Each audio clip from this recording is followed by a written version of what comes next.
ಏಯ್ ಲೇ ಬಿಕಾರಿ, ಜೇಬಲ್ಲಿ 10 ರೂಪಾಯಿ ಇಲ್ಲ, ಈ ಹೋಟೆಲ್ನಲ್ಲಿ ಊಟ ಮಾಡಕ್ ಬಂದಿದ್ಯಾ? ಇಲ್ಲಿ ಕುಡಿಯೋ ನೀರ್ ಖರೀದಿ ಮಾಡೋದಕ್ಕೂ ನೀನು ಮನೆ ಮಾರ್ಬೇಕಾಗತ್ತೆ. ಹೋಗ್ತಾ ಇರು ಇಲ್ಲಿಂದ. ಸಾಮ್ರಾಟ್ ಹಾಕಿದ್ದ ಚಪ್ಪಲಿ ಕಿತ್ತೋಗಿತ್ತು. ಅವನು ಹೋಟೆಲ್ ಒಳಗೆ ಹೋಗೋದಕ್ಕೆ ಬಯಸ್ತಿದ್ದ, ಆದ್ರೆ ಹೋಟೆಲ್ನ ಗಾರ್ಡ್ಸ್ ಅವನ ನೆರಳು ಸಹ ಹೋಟೆಲ್ ಮೇಲೆ ಬೀಳ್ದಿರೋ ತರ ತಡೆದಿದ್ರು. ಹೋಟೆಲ್ ಮಾಲೀಕ ಅಕ್ರಮ್ ಅವ್ರನ್ನ ಭೇಟಿ ಮಾಡೋದಕ್ಕೆ ಬಂದಿದ್ದೀನಿ. ಏನು ಹೇಳಿದೆ ನೀನು? ಅಕ್ರಮ್ ಸರ್ನ ಭೇಟಿ ಮಾಡೋದಕ್ಕೆ ಬಂದಿದ್ಯಾ? ಲೇ, ನಿನ್ನಂತ ನಮ್ಮ ಅಕ್ರಮ್ ಸರ್ ಬಾತ್ರೂಮ್ ಕ್ಲೀನ್ ಮಾಡೋದಕ್ಕೂ ಇಟ್ಕೊಳ್ಳಲ್ಲ, ಅರ್ಥ ಆಯ್ತಾ? ದೊಡ್ಡದಾಗ್ ಬಂದ್ಬಿಟ್ಟ ಅಕ್ರಮ್ ಸರ್ನ ಭೇಟಿ ಮಾಡೋದಕ್ಕೆ. ಹೋಗಿಲ್ಲಿಂದ. ಸೆಕ್ಯೂರಿಟಿ ಗಾರ್ಡ್ ಇಷ್ಟು ಹೇಳಿ ಸಾಮ್ರಾಟ್ನ ಸೈಡ್ಗೆ ದೂಡೋರಿದ್ರು. ಆಗಲೇ ಸಾಮ್ರಾಟ್ನ ಎಕ್ಸ್ ಗರ್ಲ್ ಫ್ರೆಂಡ್ ವೈಭವಿ ಹೊಸ ಬಾಯ್ ಫ್ರೆಂಡ್ ಜೊತೆ ಅಲ್ಲಿಗೆ ಬರ್ತಾಳೆ.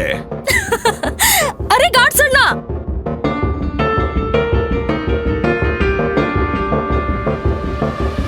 ಈ ಭಿಕಾರಿಗಳನ್ನ ಈ ತರ ಓಡ್ಸೋದಲ್ಲ ಅಣ್ಣ. ಪಾಪ ಈ ಬಡಪಾಯಿ ತಿಂದು ಅದೆಷ್ಟು ದಿನ ಆಯ್ತೋ ಏನೋ. ಹೌದು, ಅಷ್ಟಕ್ಕೂ ಈ ಹೋಟೆಲ್ ಅಲ್ಲಿ ಊಟ ಉಳ್ದಿರುತ್ತಲ್ವಾ, ಸುಮ್ನೆ ಎಸದ್ ಬಿಡ್ತೀವಿ. ಅದನ್ನ ಇವನಿಗೆ ತಿನ್ನೋಕ್ ಕೊಡ್ಬೋದಲ್ವಾ?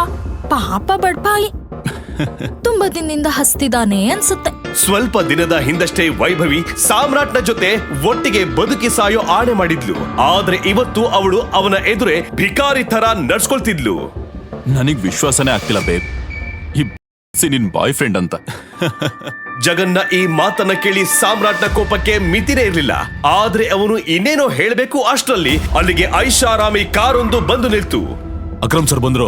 ಆ ಕಾರ್ ನಿಲ್ತಿದ್ದ ಹಾಗೆ ಗೇಟ್ ಹತ್ರ ನಿಂತಿದ್ದ ಎಲ್ಲಾ ಗಾರ್ಡ್ಸ್ ಆ ಕಾರಿನ ಬಳಿ ಓಡ್ ಬರ್ತಾರೆ. ಆಗಲೇ ಆ ಕಾರಿಂದ ಹೋಟೆಲ್ನ ಮಾಲೀಕ ಅಕ್ರಮ್ ಇಳಿತಾನೆ. ಕಾರಿಂದ ಕೆಳಗೆ ಇಳಿಯುತ್ತಿದ್ದಂತೆ ಅಕ್ರಮ್ನ ನೋಟ ಹೋಟೆಲ್ ನಲ್ಲಿ ಸೇರಿದ್ದ ಜನರ ಕಡೆ ಹರಿಯುತ್ತೆ. ಸಾಮ್ರಾಟ್ ನನ್ನು ಗಾರ್ಡ್ಸ್ ಸುತ್ತುವರೆದ ಕಡೆ ಆ ಗುಂಪನ್ನ ನೋಡ್ತಿದ್ದ ಹಾಗೆ ಅಕ್ರಮ್ ಆ ಗಾರ್ಡ್ಸ್ ಗಳನ್ನ ಕೇಳ್ತಾನೆ, ಹೋಟೆಲ್ ನ ಲಾಬಿಲಿ ಇಷ್ಟೊಂದು ಜನ ಯಾಕೆ ಸೇರಿದ್ದಾರೆ? ಗೊತ್ತಿಲ್ಲ ಸರ್, ಯಾರೋ ಬಿಕಾರಿ ಹೇಳ್ತಿದ್ದ ನೀವೇ ಅವನ್ನ ಕರೆದ್ರಿ ಅಂತ. ನಾನ್ ನಿನಗೆ ಎಷ್ಟು ಸಲ ಹೇಳಿದ್ದೀನಿ ನನ್ನ ಹೋಟೆಲ್ ನಲ್ಲಿ ಈ ತರ ಜನರನ್ನ ಸೇರಿಸ್ಬೇಡ ಅಂತ. ಎತ್ಕೊಂಡು ಹೋಗಿ ಹೊರಗಾಕಿ ಅವನ್ನ.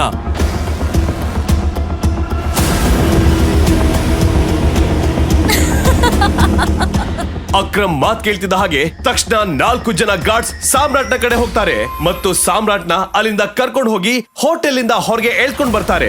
ಗಾರ್ಡ್ಸ್ ಸಾಮ್ರಾಟ್ನನ್ನ ಅಕ್ರಮ್ ಎದುರೇ ಎಳ್ಕೊಂಡು ಹೋಗ್ತಿರ್ಬೇಕಾದ್ರೆ ಆಗಲೇ ಅಕ್ರಮ್ನ ಕಣ್ಣು ಸಾಮ್ರಾಟ್ ಹಾಕಿರೋ ಉಂಗುರದ ಮೇಲೆ ಬೀಳುತ್ತೆ. ಮತ್ತದರ ನಂತರ ಅಲ್ಲೇನಾಗುತ್ತೋ ಅದನ್ನು ಕಂಡು ಅಲ್ಲಿದ್ದ ಜನರ ಎದೆ ದಸಕ್ ಅನ್ನುವಂತ ಘಟನೆ ನಡೆಯುತ್ತೆ. ಬಿಟ್ಬಿಡಿ ಅವ್ರನ್ನ. ಆದ್ರೆ ಸರ್, ಸಾಮ್ರಾಟ್ನ ಕೈನಲ್ಲಿರೋ ಉಂಗುರವನ್ನ ನೋಡ್ತಿದ್ದ ಹಾಗೆ ಅಕ್ರಮ್ ಅವನನ್ನ ತಡಿತಾನೆ.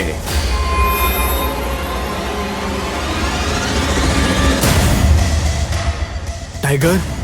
ಮತ್ತಲ್ಲಿ ಕರೋಡ್ಪತಿಯಾಗಿರೋ ಅಕ್ರಮ್ ಸಾಮ್ರಾಟ್ನ ಕಾಲಿಗೆ ಬೀಳ್ತಾನೆ.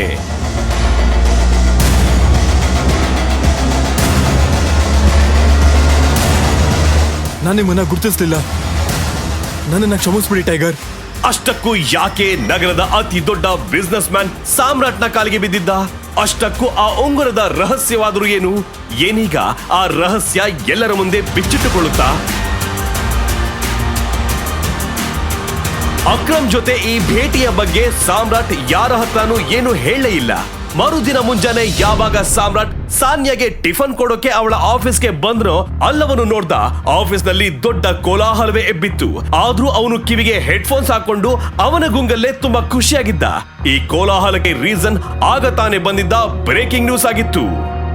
Breaking news. ಎಸ್ಕೆ ಇಂಡಸ್ಟ್ರೀಸ್ ನ ದಿಕ್ಕು ಬದಲಾಗೋಕೆ ಈ ಟೆಂಡರ್ ಕೊನೆಯ ನಂಬಿಕೆಯಾಗಿತ್ತು. ಮಾರ್ಕೆಟ್ ನಲ್ಲಿ ಈ ಸುದ್ದಿಯಿಂದ ಎಸ್ಕೆ ಇಂಡಸ್ಟ್ರೀಸ್ ಶೇರ್ ನಲ್ಲಿ ಭಾರಿ ನಷ್ಟ ಆಗಿದೆ. ಸಾನ್ಯಾ ಮುಳುಗ್ತಿರೋ ಕಂಪನಿನ ಹೇಗೆ ಮೇಲೆತ್ತಾಳೆ? Guys, the situation doesn't look good. ಇದು ನಮ್ಮ ಕೊನೆಯ ನಂಬಿಕೆ ಆಗಿತ್ತು, ಎಸ್ಕೆ ಇಂಡಸ್ಟ್ರೀಸ್ ನ ರಿವೈವ್ ಮಾಡೋದಕ್ಕೆ. ಚಿರಾಗ್ ಸಾನ್ಯಾ ಸ್ನೇಹಿತ ಹಾಗೂ ಬಿಸ್ನೆಸ್ ಪಾರ್ಟ್ನರ್ ಆಗಿದ್ದ. ತಾತ ತೀರಿ ಹೋದ ನಂತರ ಬಿಸ್ನೆಸ್ ನೋಡ್ಕೊಳ್ಳೋದಕ್ಕೆ ಸಾನ್ಯಾ ಚಿರಾಗ್ ನನ್ನ ತನ್ನ partner ಮಾಡ್ಕೊಂಡಿದ್ಲು.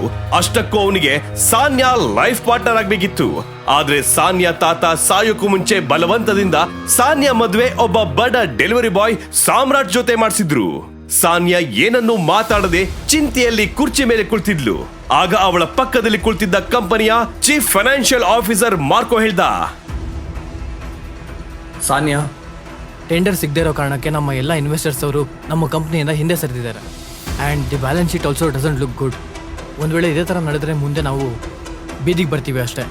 ಮಾರ್ಕ್ರೋ, you know very well, ಈ ಕಂಪನಿನ ಕಟ್ಟಿ ಬೆಳೆಸೋಕೆ ತಾತ ರಕ್ತನೇ ಹರಿಸಿದ್ದಾರೆ. ವರ್ಷಾನ್ಗಟ್ಲೆ ನಮ್ ಶ್ರಮದಿಂದ ಕೇವಲ ನಮ್ ದೇಶದಲ್ಲ ವಿದೇಶದಲ್ಲೂ ಕೂಡ SK ಇಂಡಸ್ಟ್ರೀಸ್ ತನ್ನದೇ ಛಾಪು ಮೂಡಿಸಿದೆ. ಕ್ಷಣ ಮಾತ್ರದಲ್ಲಿ ಇದೆಲ್ಲ ಹೇಗ್ ಹಾಳಾಗೋಗುತ್ತೆ? ಈ ತರ ಆಗೋಕ್ ಸಾಧ್ಯನಿಲ್ಲ. ಯಾವ್ದಾದ್ರೂ ಒಂದ್ ದಾರಿ ಇದ್ದೇ ಇರುತ್ತೆ ಯಾರ್. ಸಾನಿಯಾ, ನಿಮ್ಮ ತಾತನ ಕಾಲದಲ್ಲಿ ತುಂಬಾ ಸ್ಟ್ರಾಂಗ್ ಆಗಿರೋ ನಮ್ಮ ಅಸೋಸಿಯೇಟ್ಸ್ ಇದ್ರು. ಅವ್ರ ಜೊತೆ ಚಿರಾಗ್ನ ಇನ್ಸ್ಟ್ರಕ್ಷನ್ಸ್ ಪ್ರಕಾರ ನಾವು ನಮ್ಮ ಡೀಲ್ ನ ಅಂತ್ಯ ಮಾಡಿದ್ವಿ, ಮರ್ಜ್ ಮಾಡೋ ಪ್ರಯತ್ನ ಪಟ್ವಿ. ಓ ದೇಸಾಯಿಗಳೇ, ನಾಟ್ ಅಗೇನ್. ಈ ನ್ಯೂಸ್ ನಂತರ ನಮ್ ಜೊತೆ ಯಾರು ಮರ್ಜರ್ ಮಾಡ್ಕೊಳ್ಳೋಕೆ ಮುಂದೆ ಬರಲ್ಲ. That's not an option. ಮಾರ್ಕ್ರು, let's see your plan. Desai ಉರ್ಫ್ ರವಿಕಾಂತ್ ಸಾನ್ಯಾ ತಾತನ ಹಳೆಯ ನಂಬಿಕಸ್ಥ ವ್ಯಕ್ತಿಯಾಗಿದ್ರು. ಅವರು ಸಾನ್ಯಾ ತಾತನ ಜೊತೆ ಸೇರಿ SK ಇಂಡಸ್ಟ್ರೀಸ್ ಜಗತ್ತಿನಾದ್ಯಂತ ವಿಸ್ತರಿಸುವ ಹಾಗೆ ಮಾಡಿದ್ರು. ಆದ್ರೆ ಅವರು ಈಗ ಕೇವಲ ನಾಮಕಾವಸ್ಥೆಗೆ ಈ ಕಂಪನಿಯ ಅಡ್ವೈಸರ್ ಆಗಿದ್ರು. Good morning Mrs Lobo, such a bright beautiful Monday. ನೀವ್ ಹೇಗಿದ್ದೀರಾ? ಇವತ್ತು ಆಫೀಸಲ್ಲಿ ಇಷ್ಟು ಕೋಲಾಹಲ ಯಾಕೆ ಹಬ್ಬಿದೆ? ನೀನ್ ಯಾವತ್ತು ಕೆಲ್ಸದವ್ರ ತರ ಮನೆ ಕೆಲಸ ಮಾಡ್ಕೊಂಡಿರ್ತೀಯ? ಯಾವತ್ತಾದ್ರೂ ನ್ಯೂಸು ವೀವ್ಸು ನೋಡ್ತಾ ಇದೆಯಾ ಹೇಗೆ? ಇಷ್ಟು ದೊಡ್ಡ ಇಂಡಸ್ಟ್ರಿ ಮನೆ ಅಳಿಯ ನೀನು. ಬಿಸ್ನೆಸ್ ಬಗ್ಗೆ ಮಾಹಿತಿ ತಿಳ್ಕೊಂಡಿರೋ. ಅಂತದ್ದೇನಾಯ್ತು ನನಗೆ ಗೊತ್ತಿಲ್ಲದೆ ಇರೋಂಥದ್ದು? ನೋಡು, ಸರ್ಕಾರಿ ಟೆಂಡರ್ ಸಿಗದೆ ಇರೋ ಕಾರಣ SK ಇಂಡಸ್ಟ್ರೀಸ್ಗೆ ಬಹುದೊಡ್ಡ ನಷ್ಟ ಎದುರಾಗಿದೆ. ವೆಂಟಿಲೇಟರ್ ಮೇಲೆ ಚಲಿಸುತ್ತಿದ್ದ SK ಇಂಡಸ್ಟ್ರೀಸ್ಗೆ 200 ಕೋಟಿ ಟೆಂಡರ್ ಕೈ ತಪ್ಪಿದೆ. ಮತ್ತೆ ಆ ಟೆಂಡರ್ ಅಹುಜಾ ಕಾರ್ಪೊರೇಷನ್ ಕಂಪನಿ ಸೇರಿದೆ. ಹಾ, hello ma'am. Yes ma'am, I will bring the file in your cabin right now. Mrs Lobo, Sanya ಎಲ್ಲಿ? ನನ್ಗೆ ಡಿಸ್ಟರ್ಬ್ ಮಾಡ್ಬೇಡ. ನಾನು ಸಾನ್ಯಾ ಹತ್ರ ಹೋಗ್ಬೇಕು. I need to meet her right now. ಎಲ್ಲಿದ್ದಾಳೆ ಸಾನ್ಯಾ ಮ್ಯಾಮ್? ಈಗ ನೀನು ಮನೆಗೆ ಹೋಗು. ನೀವೆಲ್ಲಿಗೆ ಹೋಗ್ತಿದ್ದೀರಾ? ಕಾನ್ಫರೆನ್ಸ್ ರೂಮ್ಗೆ. Thank you Mrs Lobo. ಅಯ್ಯೋ, ಈಗ ಬೇಡ. ಸಾನ್ಯಾ, ನಾನು ನಿನ್ನ ಹತ್ರ ಒಂದು ಇಂಪಾರ್ಟೆಂಟ್ ವಿಷಯದ ಬಗ್ಗೆ ಮಾತಾಡ್ಬೇಕು.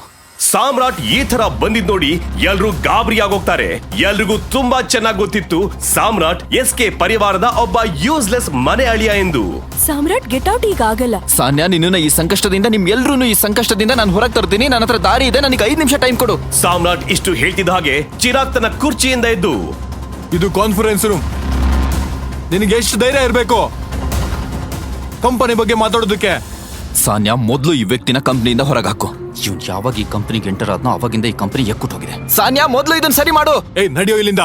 ಚಿರಾಗ್ ಸಾಮ್ರಾಟ್ ನನ್ನ Security. ಕಾನ್ಫರೆನ್ಸ್ ರೂಮ್ ನಿಂದ ಹೊರ ಹಾಕ್ತಾನೆ. ಸೆಕ್ಯೂರಿಟಿ, ಎಳ್ಕೊಂಡು ಹೋಗಿ ಮನುಷ್ಯನ ಹೊರಗೆ ಬಿಸಾಕಿ.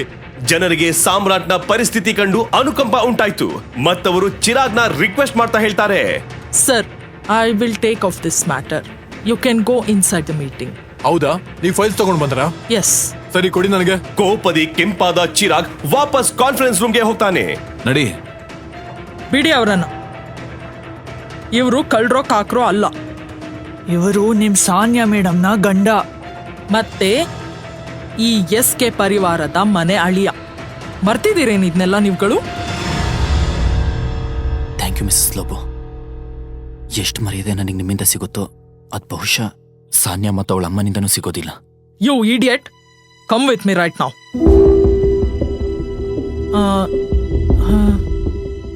ನೀನು ಕೆಳಗೆ ಏನೇನೋ ಮಾತಾಡ್ತಾ ಇದ್ದೆ. ಕಂಪ್ನಿನ ಕ್ರೈಸಿಸ್ ಇಂದ ಹೊರಗೆ ತರೋದಾಗಿ. ಅದು ಹೇಗೆ? ನಂಗೂ ಹೇಗೆ ಅಂತ ಗೊತ್ತಿಲ್ಲ ಮಿಸಸ್ ಲೋಬೋ. ಆದರೆ ನಾನು ಸಹಾಯ ಮಾಡಬೇಕು ಅಂದರೆ ನನಗೆ ಕೆಲವು ಇನ್ಫಾರ್ಮೇಶನ್ ಬೇಕು. ಅದಿಲ್ಲದೆ ಐ ಆಮ್ ಹೆಲ್ಪ್ಲೆಸ್. ಯಾವ ಥರ ಇನ್ಫಾರ್ಮೇಶನ್? ನನಗೆ ಈ ಕಂಪ್ನಿಯ ಇನ್ವೆಸ್ಟರ್ಸ್ಗಳ ಡೀಟೇಲ್ಸ್ ಬೇಕು, ಶೇರ್ ಹೋಲ್ಡರ್ಸ್ ಲಿಸ್ಟ್ ಬೇಕು, ಬ್ಯಾಲೆನ್ಸ್ ಶೀಟ್ನ ನೋಡಬೇಕು. ಅದು ಯಾವುದೂ ಇಲ್ಲದೆ ನಾನು ಏನೂ ಮಾಡೋಕ್ಕಾಗಲ್ಲ. ಈಗಷ್ಟೇ ನೀನೇ ನೋಡ್ದೆ ಅಲ್ವಾ ಏನಾಯ್ತು ಅಂತ. ಮತ್ತೆ ಇದೆಲ್ಲ ಆದ್ಮೇಲೆ ಕಂಪನಿ ಯಾವ ಎಂಪ್ಲಾಯ್ ಕೂಡ ನಿನಗೆ ಸಹಾಯ ಮಾಡೋದಿಲ್ಲ. ಹೀಗಿರುವಾಗ ಏನ್ ಮಾಡೋದು? ನನ್ಗೆ ಸಹಾಯ ಮಾಡೋಕೆ ಒಬ್ಬ ವ್ಯಕ್ತಿ ಇದ್ದಾರೆ. ಯಾರು? ರವಿಕಾಂತ್ ದೇಸಾಯಿ ಸರ್.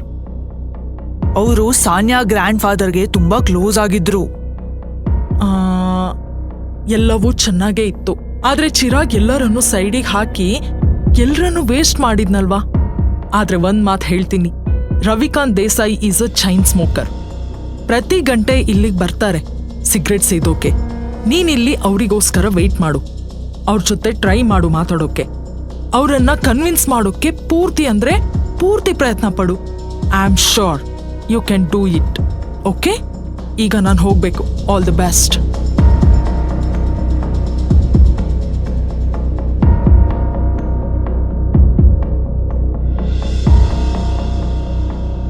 ನಮಸ್ಕಾರ ಮಂತ್ರಿಗಳೇ, ಹೇಗಿದ್ದೀರಾ? ಅರೆ ಸಾಮ್ರಾಟ್ ಸರ್, ನೀವು ನಮಗ್ ಫೋನ್ ಮಾಡಿದಿರಾ? ನಮ್ ಭಾಗ್ಯವೇ ಬದಲಾದಾಗಾಯ್ತು. ಅಯ್ಯೋ ಆ ಥರ ಏನೂ ಇಲ್ಲ, ನನಗೊಂದು ಸಣ್ಣ ಕೆಲಸ ಆಗ್ಬೇಕಿತ್ತು ನಿಮ್ಮಿಂದ. ಒಬ್ಬ ಬಡ ಡೆಲಿವರಿ ಬಾಯ್ ಸಾಮ್ರಾಟ್ಗೆ ಮಂತ್ರಿ ಜೊತೆ ಹೇಗೆ ಪರಿಚಯ ಇತ್ತು? ಮಂತ್ರಿ ಅವರು ಸಾಮ್ರಾಟ್ ಜೊತೆ ಇಷ್ಟು ವಿನಮ್ರತೆಯಿಂದ ಯಾಕೆ ಮಾತಾಡ್ತಿದ್ರು? ಫೋನ್ ನಲ್ಲಿ ಸಾಮ್ರಾಟ್ ಮಂತ್ರಿಗೆ ಏನೋ ಅರ್ಥ ಮಾಡಿಸ್ತಿದ್ದ. ಆಗಲೇ ರವಿಕಾಂತ್ ದೇಸಾಯಿ ಉರ್ಫ್ ರವಿಕಾಂತ್ ಅಲ್ಲಿಗೆ ಬಂದ್ರು. ಹಾಗೆ ಫಾರಿನ್ ಡೀಟೇಲ್ಸ್ನ ಪತ್ತೆ ಹಚ್ಚಿ ಮಂತ್ರಿಗಳೇ, ನಂತರ ನನಗೆ ಕಾಲ್ ಬ್ಯಾಕ್ ಮಾಡಿ. ಈಗ ನಾನು ಫೋನ್ ಇಡ್ತೀನಿ. ಸರಿ.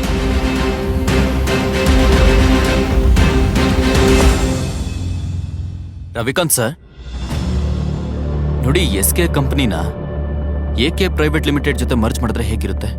AK ಪ್ರೈವೇಟ್ ಲಿಮಿಟೆಡ್ ಜೊತೆನಾ? ಅವರು ನಮ್ಮ ಹಳೆ ಅಸೋಸಿಯೇಟ್ಸ್ ಆಗಿದ್ರು. ಆದ್ರೆ ಸಾಮ್ರಾಟ್, ನಿನ್ಗೆ ಅವ್ರ ಬಗ್ಗೆ ಹೇಗ್ ಗೊತ್ತು? ಇದಾದ ನಂತರ ಸಾಮ್ರಾಟ್ ರವಿಕಾಂತ್ ಅವರಿಗೆ ಏನನ್ನ ಹೇಳಿದ್ನೋ ಅದನ್ನ ಕೇಳ್ತಿದ್ದ ಹಾಗೆ ಅವರ ತಲೆ ಗಿರ್ರಂತು. ಅವರು ತಮ್ಮ ಸಿಗರೆಟ್ ವಾಪಸ್ಸಿಟ್ಟು ಸಾಮ್ರಾಟ್ ನನ್ನು ತಮ್ಮ ಜೊತೆ ಕಾನ್ಫರೆನ್ಸ್ ರೂಮ್ಗೆ ಕರ್ಕೊಂಡು ಹೋದ್ರು. ಏ ಬಡವಾ, ನೀನಿನ್ನೂ ಹೋಗಿಲ್ವಾ ಇಲ್ಲಿಂದ? Behave your self. ಸಾನಿಯಾ, ನಾವು ಸಾಮ್ರಾಟ್ಗೆ ಒಂದು ಅವಕಾಶ ಕೊಡ್ಬೇಕು. He has an excellent plan. ಅದು ಈ ತಿರುಪಯ್ಯತ್ತವನ ಹತ್ರ. ನಾಲ್ಗೆ ಮೇಲೆ ಹಿಡ್ತಾ ಇರ್ಲಿ. ನಿನಗೆ ಎಷ್ಟು ವಯಸ್ಸಾಗಿದ್ಯೋ ಅದಕ್ಕಿಂತ ಹೆಚ್ಚು ನನಗೆ ಕಂಪ್ನಿ ನಡೆಸಿರೋ ಎಕ್ಸ್ಪೀರಿಯನ್ಸ್ ಇದೆ. ನಾವು ಸಾಮ್ರಾಟ್ ಮಾತನ್ನ ಕೇಳಬೇಕು. He has A point. ಅದ್ ಹೇಗೆ ಹೀಗೆ ಹೇಳ್ತಾ ಇದೀರಾ ನೀವು? ಅಲ್ಲ, ಏನ್ ಹೇಳಕ್ ಹೊರಟಿದ್ದೀರಾ? ಇಷ್ಟೆಲ್ಲ ಮಾತುಕತೆಗಳ ನಡುವೆ ಸಾನಿಯಾ ಒಂದು ದೀರ್ಘ ಯೋಚನೆಯಲ್ಲಿ ಮುಳುಗಿದ್ಲು. ಅವಳಿಗೆ ಅವಳ ತಾತ ಹೇಳಿದ್ದ ಒಂದು ಮಾತು ನೆನಪಿಗೆ ಬರ್ತಿತ್ತು. ಸಾನಿಯಾ ಮಗಳೇ, ಸಾಮ್ರಾಟ್ ನಿನಗೆ ತುಂಬಾ ಒಳ್ಳೆ ಜೀವನ ಸಂಗಾತಿ. ಮತ್ತಿದ್ಯಾವತ್ತು ನೆನ್ಪಿಟ್ಕೋ, ನಿನಗೆ ಇಲ್ಲ SK ಇಂಡಸ್ಟ್ರಿ ಮೇಲೆ ಸಮಸ್ಯೆ ಎದುರಾದ್ರೆ ಸಾಮ್ರಾಟ್ ಮಾತ್ರ ನಿನ್ನ ಅದರಿಂದ ಕಾಪಾಡ್ತಾನೆ. ತನ್ನೆದ್ರಿಗೆ ನಡೀತಿರೋ ಈ ರಾದ್ಧಾಂತ ನೋಡಿ ಸಾನ್ಯಾ ಜೋರಾಗಿ ಕೂಗ್ತಾಳೆ. ಚಿರಾಗ್, ಇದು ನೆನ್ಪಿರ್ಲಿ, ಈ ಕಂಪನಿ ನಂದು, ಮತ್ತೆ ಪ್ರತಿ ಡಿಸಿಷನ್ ತಗೊಳ್ಳೋ ಹಕ್ಕು ನನಗಿರುತ್ತೆ. ಸಿಡೌನ್.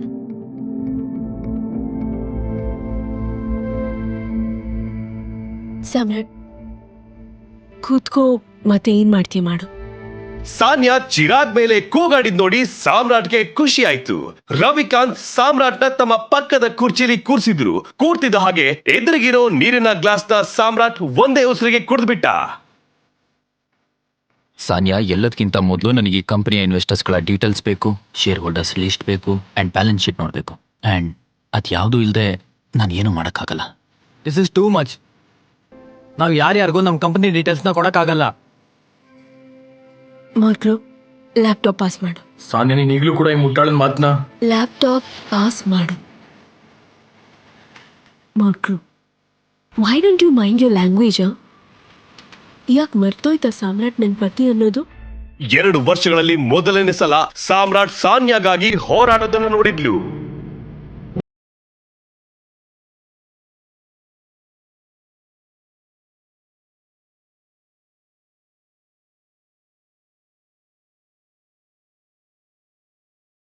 ಸಾನಿಯಾ, ನನಗೆ ಸ್ಟೇಟ್ಮೆಂಟ್ಸಲ್ಲಿ ತುಂಬ ಇರ್ರೆಗ್ಯುಲಾರಿಟೀಸ್ ಕಾಣಿಸ್ತಿದೆ. ನಮ್ಮ ಇನ್ವೆಸ್ಟರ್ಸ್ ಮಧ್ಯದಲ್ಲಿ ಬಿಟ್ಟು ಹೋಗಿರೋ ಪ್ಯಾಟರ್ನ್ಸ್ ಕೂಡ ಕಾಣ್ತಿದೆ. ಬ್ಯಾಲೆನ್ಸ್ ಶೀಟಲ್ಲಿ ತುಂಬ ಕಡೆ ಟ್ರಾನ್ಸಾಕ್ಷನ್ ಮೇಲೆ ನನಗೆ ಡೌಟ್ ಇದೆ.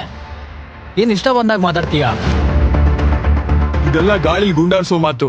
ಮೊದ್ಲೇಳು, ಈ ಕಂಪ್ನಿ ದಿವಾಳಿ ಆಗೋದ್ರಿಂದ ಹೇಗ್ ಬಚಾವ್ ಮಾಡ್ತೀಯ ನೀನು? ಬೀಳ್ತಿರೋ ಶೇರ್ಸ್ನ ಹೇಗ್ ಕಂಟ್ರೋಲ್ ಮಾಡ್ತೀಯ ನೀನು?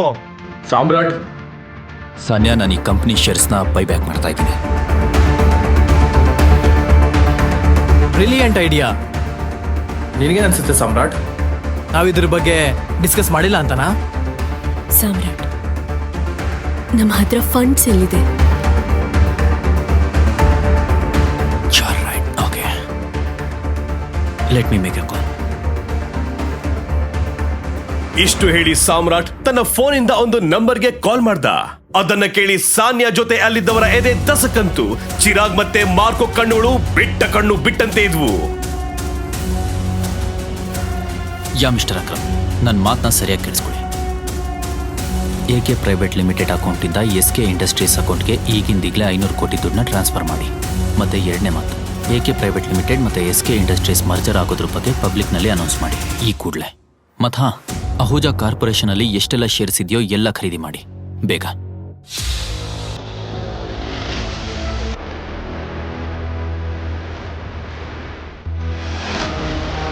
ಈಗ ತಾನೇ ನ್ಯೂಸ್ ಬಂತು ಟೈಗರ್ ವಾಪಸ್ ಬಂದಿದ್ದಾನೆ ಅಂತ. ನೀವು ಹೇಳಿದ್ರೆ ಈಗ ಬೇಡ, ಈಗ ತಾನೇ ಅಲ್ವಾ ಬಂದಿರೋದು, ಸ್ವಲ್ಪ ಕುಣಿದು ಕುಪ್ಪಳಿಸ್ಲಿ ಬಿಡು. ಆಮೇಲೆ ಈ ಸರಿ ಅವನನ್ನ ಪಂಜರಕ್ಕೆ ಹಾಕೋ ತಪ್ಪು ಮಾತ್ರ ಮಾಡಬೇಡ.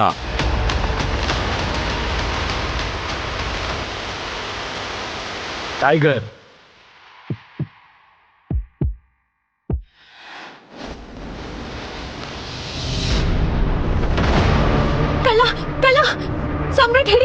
ಸಾಮ್ರಾಟ್ ಹಿಡಿ ಆ ಕಳ್ಳನ. ಛೀ, ಎಂತ ದಂಡ್ಪಿಂಡನೋ ನೀನು. ಏನಾದ್ರೂ ಮಾಡು, ಓಡೋ ಅವನ ಹಿಂದೆ. ಸಾನ್ಯಾ, ಅದು ನಿನ್ ಕೈಲಿ ಏನೂ ಆಗಲ್ಲ. ಪ್ಲೀಸ್ ಯಾರಾದ್ರೂ ಹಿಡಿದೇ ಆ ಕಳ್ಳನ. ಅದು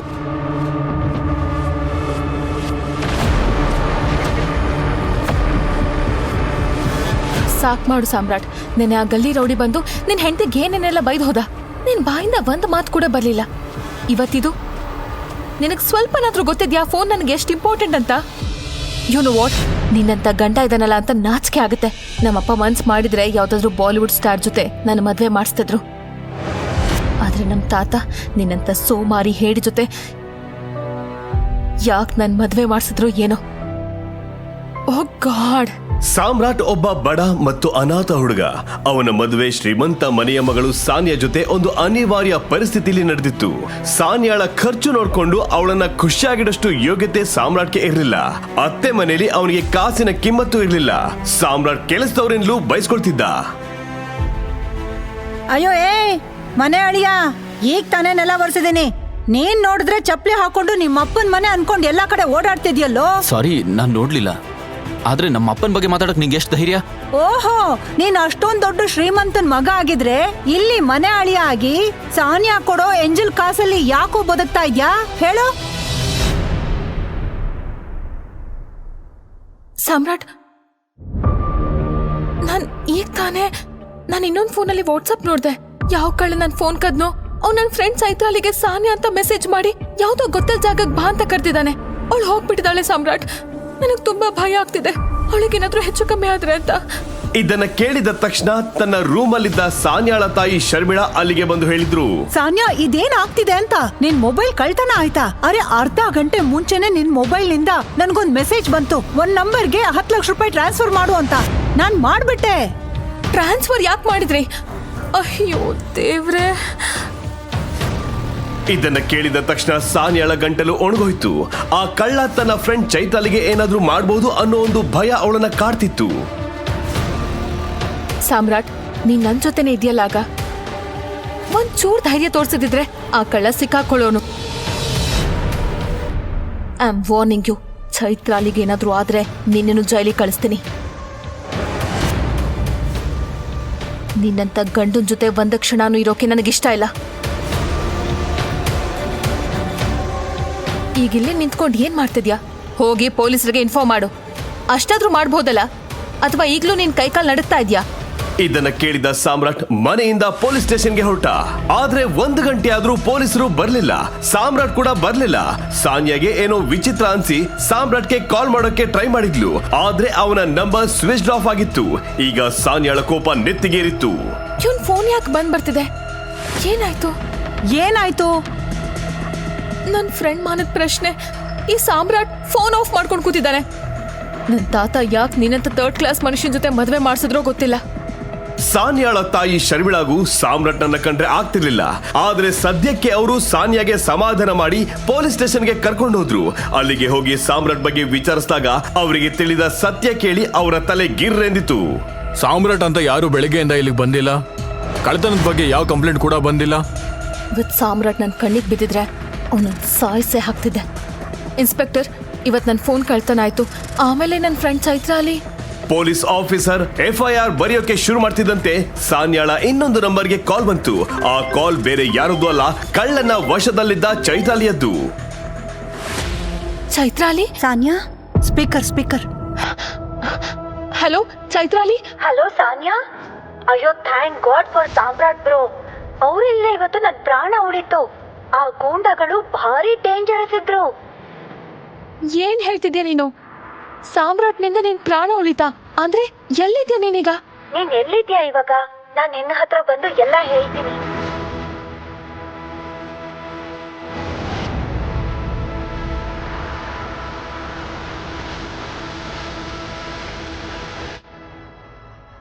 ಕೂತ್ಕೋ ಒಂದ್ ನಿಮಿಷ. ಹೇಗಿದ್ಯಾ ನೀನು? ಏನಾಯ್ತು ಹೇಳ ನನ್ಗೆ. ನಿನ್ ಫೋನನ್ನ ಕದ್ದಿದ್ದವನು ಸಾಮಾನ್ಯ ಕಳ್ಳ ಅಲ್ಲ. ಐ ಆಮ್ ಶೋರ್ ಅವನ್ ದೊಡ್ಡ ಕ್ರಿಮಿನಲ್. ಅವನೊಬ್ಬ ದೊಡ್ಡ ಟೆರರಿಸ್ಟ್ಗೆ ಕೆಲಸ ಮಾಡ್ತಾನೆ. ಆ ಟೆರರಿಸ್ಟ್ ದುಬೈನಲ್ಲಿ ಇರ್ತಾನೆ. ಸರ್, ಐ ಆಮ್ ಶೋರ್ ಅವ್ರದ್ದು ಒಂದು ಹ್ಯೂಮನ್ ಟ್ರಾಫಿಕಿಂಗ್ ದಂಧೆ ಇದೆ. ನಾನು ಅವ್ರ ಕೈಲಿ ಸಿಕ್ಕಾಕೊಂಡಿದ್ದಾಗ ನಾನು ಅವರನ್ನ ಬೇಡ್ಕೋತಿದ್ದೆ, ಪ್ಲೀಸ್ ನನ್ನ ಬಿಟ್ಬಿಡಿ. ನನ್ನ ಫ್ರೆಂಡ್ ಸಾನ್ಯಾ ನನ್ನ ಇಲ್ಲಿ ಕರೆದಿದ್ದು. ನನಗೆ ಹೀಗೆಲ್ಲ ಆಗತ್ತೆ ಅಂತ ಗೊತ್ತಿರ್ಲಿಲ್ಲ. ಸಾನ್ಯಾ ತನ್ನ ಗಂಡ ಸಾಮ್ರಾಟ್ ಬಗ್ಗೆ ಏನೋ ಹೇಳೋದಕ್ಕೆ ಕರೆದಿದ್ದಾಳೆ ಅಂತ ಅನ್ಕೊಂಡಿದ್ದೆ. Please please. ಏಯ್ ಹುಡ್ಗಿ, ಯಾರ ಹೆಸರು ಹೇಳ್ತಿದ್ಯಾ? ಯಾರಿದು ಸಾಮ್ರಾಟ್? ಆಮೇಲೆ ಏನಾಯ್ತು ಚೈತ್ರಾಲಿ? ನಾನು ಅವ್ರ ಹತ್ರ ರಿಕ್ವೆಸ್ಟ್ ಮಾಡ್ಕೊಂಡೆ ಒಂದು ಸಾರಿ ನನ್ನ ಫೋನ್ ನಲ್ಲಿ ಸಾಮ್ರಾಟ್ ಬ್ರೋ ಫೋಟೋ ನೋಡಿ ಅಂತ. ಆಮೇಲೆ ಯಾಕೋ ಗೊತ್ತಿಲ್ಲ, ಅವರು ಸಾಮ್ರಾಟ್ ಫೋಟೋ ನೋಡಿ ಗಾಬರಿ ಆದ್ರು. ಬ್ರೋ ಫೋಟೋನ ಝೂಮ್ ಮಾಡಿ ಈ ಉಂಗ್ರ ನನಗ್ ಅರ್ಥ ಆಗ್ಲಿಲ್ಲ. ಆ ಟೆರರಿಸ್ಟ್ಗಳು ತುಂಬಾ ಹೆದರ್ಕೊಂಡಿದ್ರು. ಯಾಕೆ ಹಾಗೆ ಮಾಡಿದ್ರು ಅಂತ ನನಗೆ ಅರ್ಥನೇ ಆಗ್ಲಿಲ್ಲ. ಆದ್ರೆ ಅವರು ನನ್ನ ಬಿಟ್ಬಿಟ್ರು.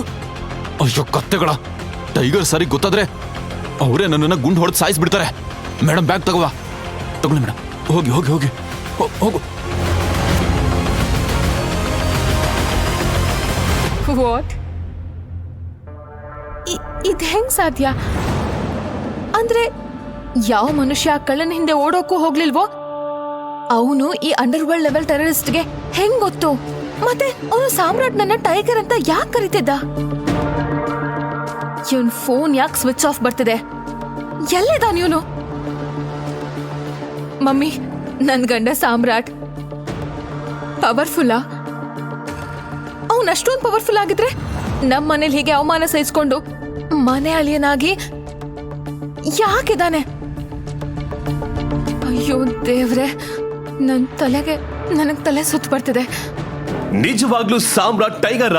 ಹಾಗಾದ್ರೆ ಸಾಮ್ರಾಟ್ ಯಾಕೆ ಹೇಡಿಯಂತೆ ಇರ್ತಿದ್ದ? ಆಗ ಆ ಕಳ್ಳನನ್ನ ಯಾಕೆ ಹಿಡಿಲಿಲ್ಲ?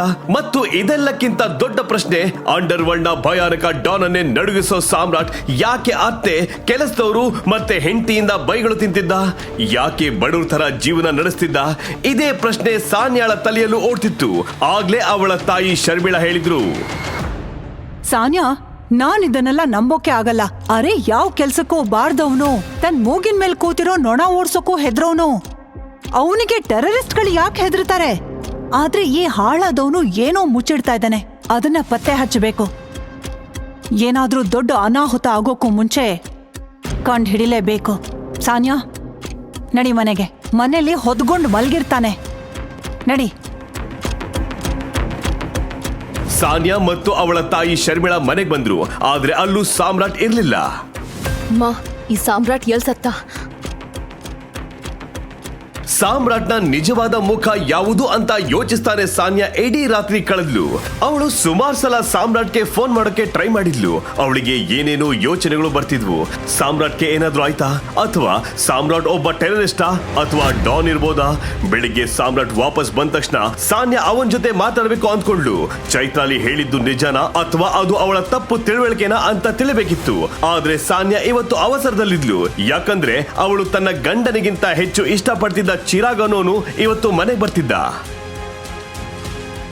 ಏನಾಯ್ತು ರಾಮಣ್ಣ? ಹೋಗು, ಮಾರ್ಕೆಟಿಂದ ಈ ಐಟಮ್ಸ್ ನ ತಗೊಂಡ್ ಬಾ. ಇವತ್ತು Sanya madam office friend Chirag ಬರ್ತಿದ್ದಾರೆ. ಯಾವಾಗ್ಲೂ ರಾತ್ರಿ ಲೇಟ್ ಆಗಿ ಅವ್ರ ಜೊತೆನೆ ಬರೋದವ್ರು. ಈಗ ನೀನ್ ಅವ್ರ ಗಂಡ, ಈಗ ನೀನೇ ಅವ್ರ ಫ್ರೆಂಡ್ನ ಕೂಡ ನೋಡ್ಕೋಬೇಕು. 1 kg ಅಕ್ಕಿ, 1 kg ಹಿಟ್ಟು, ಚುಕ್ಕೀನಿ, ಅವೋಕಾಡೋ, ಇದೆಲ್ಲ ಚೈನೀಸ್ ತರ ಇದೆಯಲ್ಲ. ಸಾಮ್ರಾಟ್ಗೆ ಈ ಕೆಲಸದವನು ಈ ಮನೆಯಲ್ಲಿ ತುಂಬಾ ವರ್ಷಗಳಿಂದ ಇದ್ದಾನೆ ಅಂತ ಗೊತ್ತಿತ್ತು. ಇನ್ನು ಆ ಮನೆಯಲ್ಲಿ ಅವನಿಗೆ ಸಾಮ್ರಾಟ್ಗಿಂತಲೂ ಹೆಚ್ಚು ಗೌರವವಿತ್ತು. ಆಗ್ಲೇ ಸಾಮ್ರಾಟ್ನ ಫೋನ್ ರಿಂಗ್ ಆಯ್ತು. ಸ್ಕ್ರೀನ್ ಮೇಲೆ ನಂಬರ್ ನೋಡಿ ಅವನು ಬೆಚ್ಚಿ ಬಿದ್ದ. ಯಾಕಂದ್ರೆ ಆ ನಂಬರ್ ಟರ್ಕಿಯಿಂದ ಬಂದಿತ್ತು. ಸಾರಿ. ಕುರುಡ, ಕಾಣ್ಸಲ್ವಾ? ನನ್ನನ್ನ ಡಿಕ್ಕಿ ಹೊಡಿಯಕ್ ನಿನ್ಗೆ ಎಷ್ಟು ಧೈರ್ಯ? ಏನ್ ಮಾಡ್ತಾ ಇದ್ದೀರಾ ನೀವು? ಬಿಡಿ. ಮಗನೇ, ನೀನ್ ಯಾರಿಗ್ ಡಿಕ್ಕಿ ಹೊಡೆದಿದ್ಯಾ ಅಂತ ಗೊತ್ತಾ ನಿನಗೆ? ಗಜ್ಜು ಭಾಯ್ ಹೆಸರು ಕೇಳಿದ್ಯಾ? ಈಗ ಡಿಕ್ಕಿ ಹೊಡೆದಿದ್ಯಾ, ದಂಡ ಕಟ್ಟೆ ಹೋಗ್ಬೇಕು ನೀನು, ಗೊತ್ತಾಯ್ತಾ? ಲೇ, ಇವನು ಅದೇ ಮನೆ ಅಳಿಯ ಅಲ್ವಾ? ಕೋಟ್ಯಾಧಿಪತಿ, ಸುಂದರ ಹೆಂಡತಿ ಇರೋನು. ಒಂದ್ ಕೆಲ್ಸ ಮಾಡೋಣ ರಾಜ, ಇವತ್ತು ಇವನ್ನ ಕಿಡ್ನಾಪ್ ಮಾಡ್ಬಿಡೋಣ. ಅದೇ ನೆಪದಲ್ಲಿ ಅವನ್ ಹೆಂಡತಿನ ನಮ್ಮ ಅಡ್ಡ ಕರ್ಸ್ಕೊಳ್ಳೋಣ. ಇಡೀ ರಾತ್ರಿ ಪಾರ್ಟಿನೇ ಪಾರ್ಟಿ. ಸಾಮ್ರಾಟ್ನ ಫೋನ್ ಮತ್ತೆ ರಿಂಗ್ ಆಯ್ತು.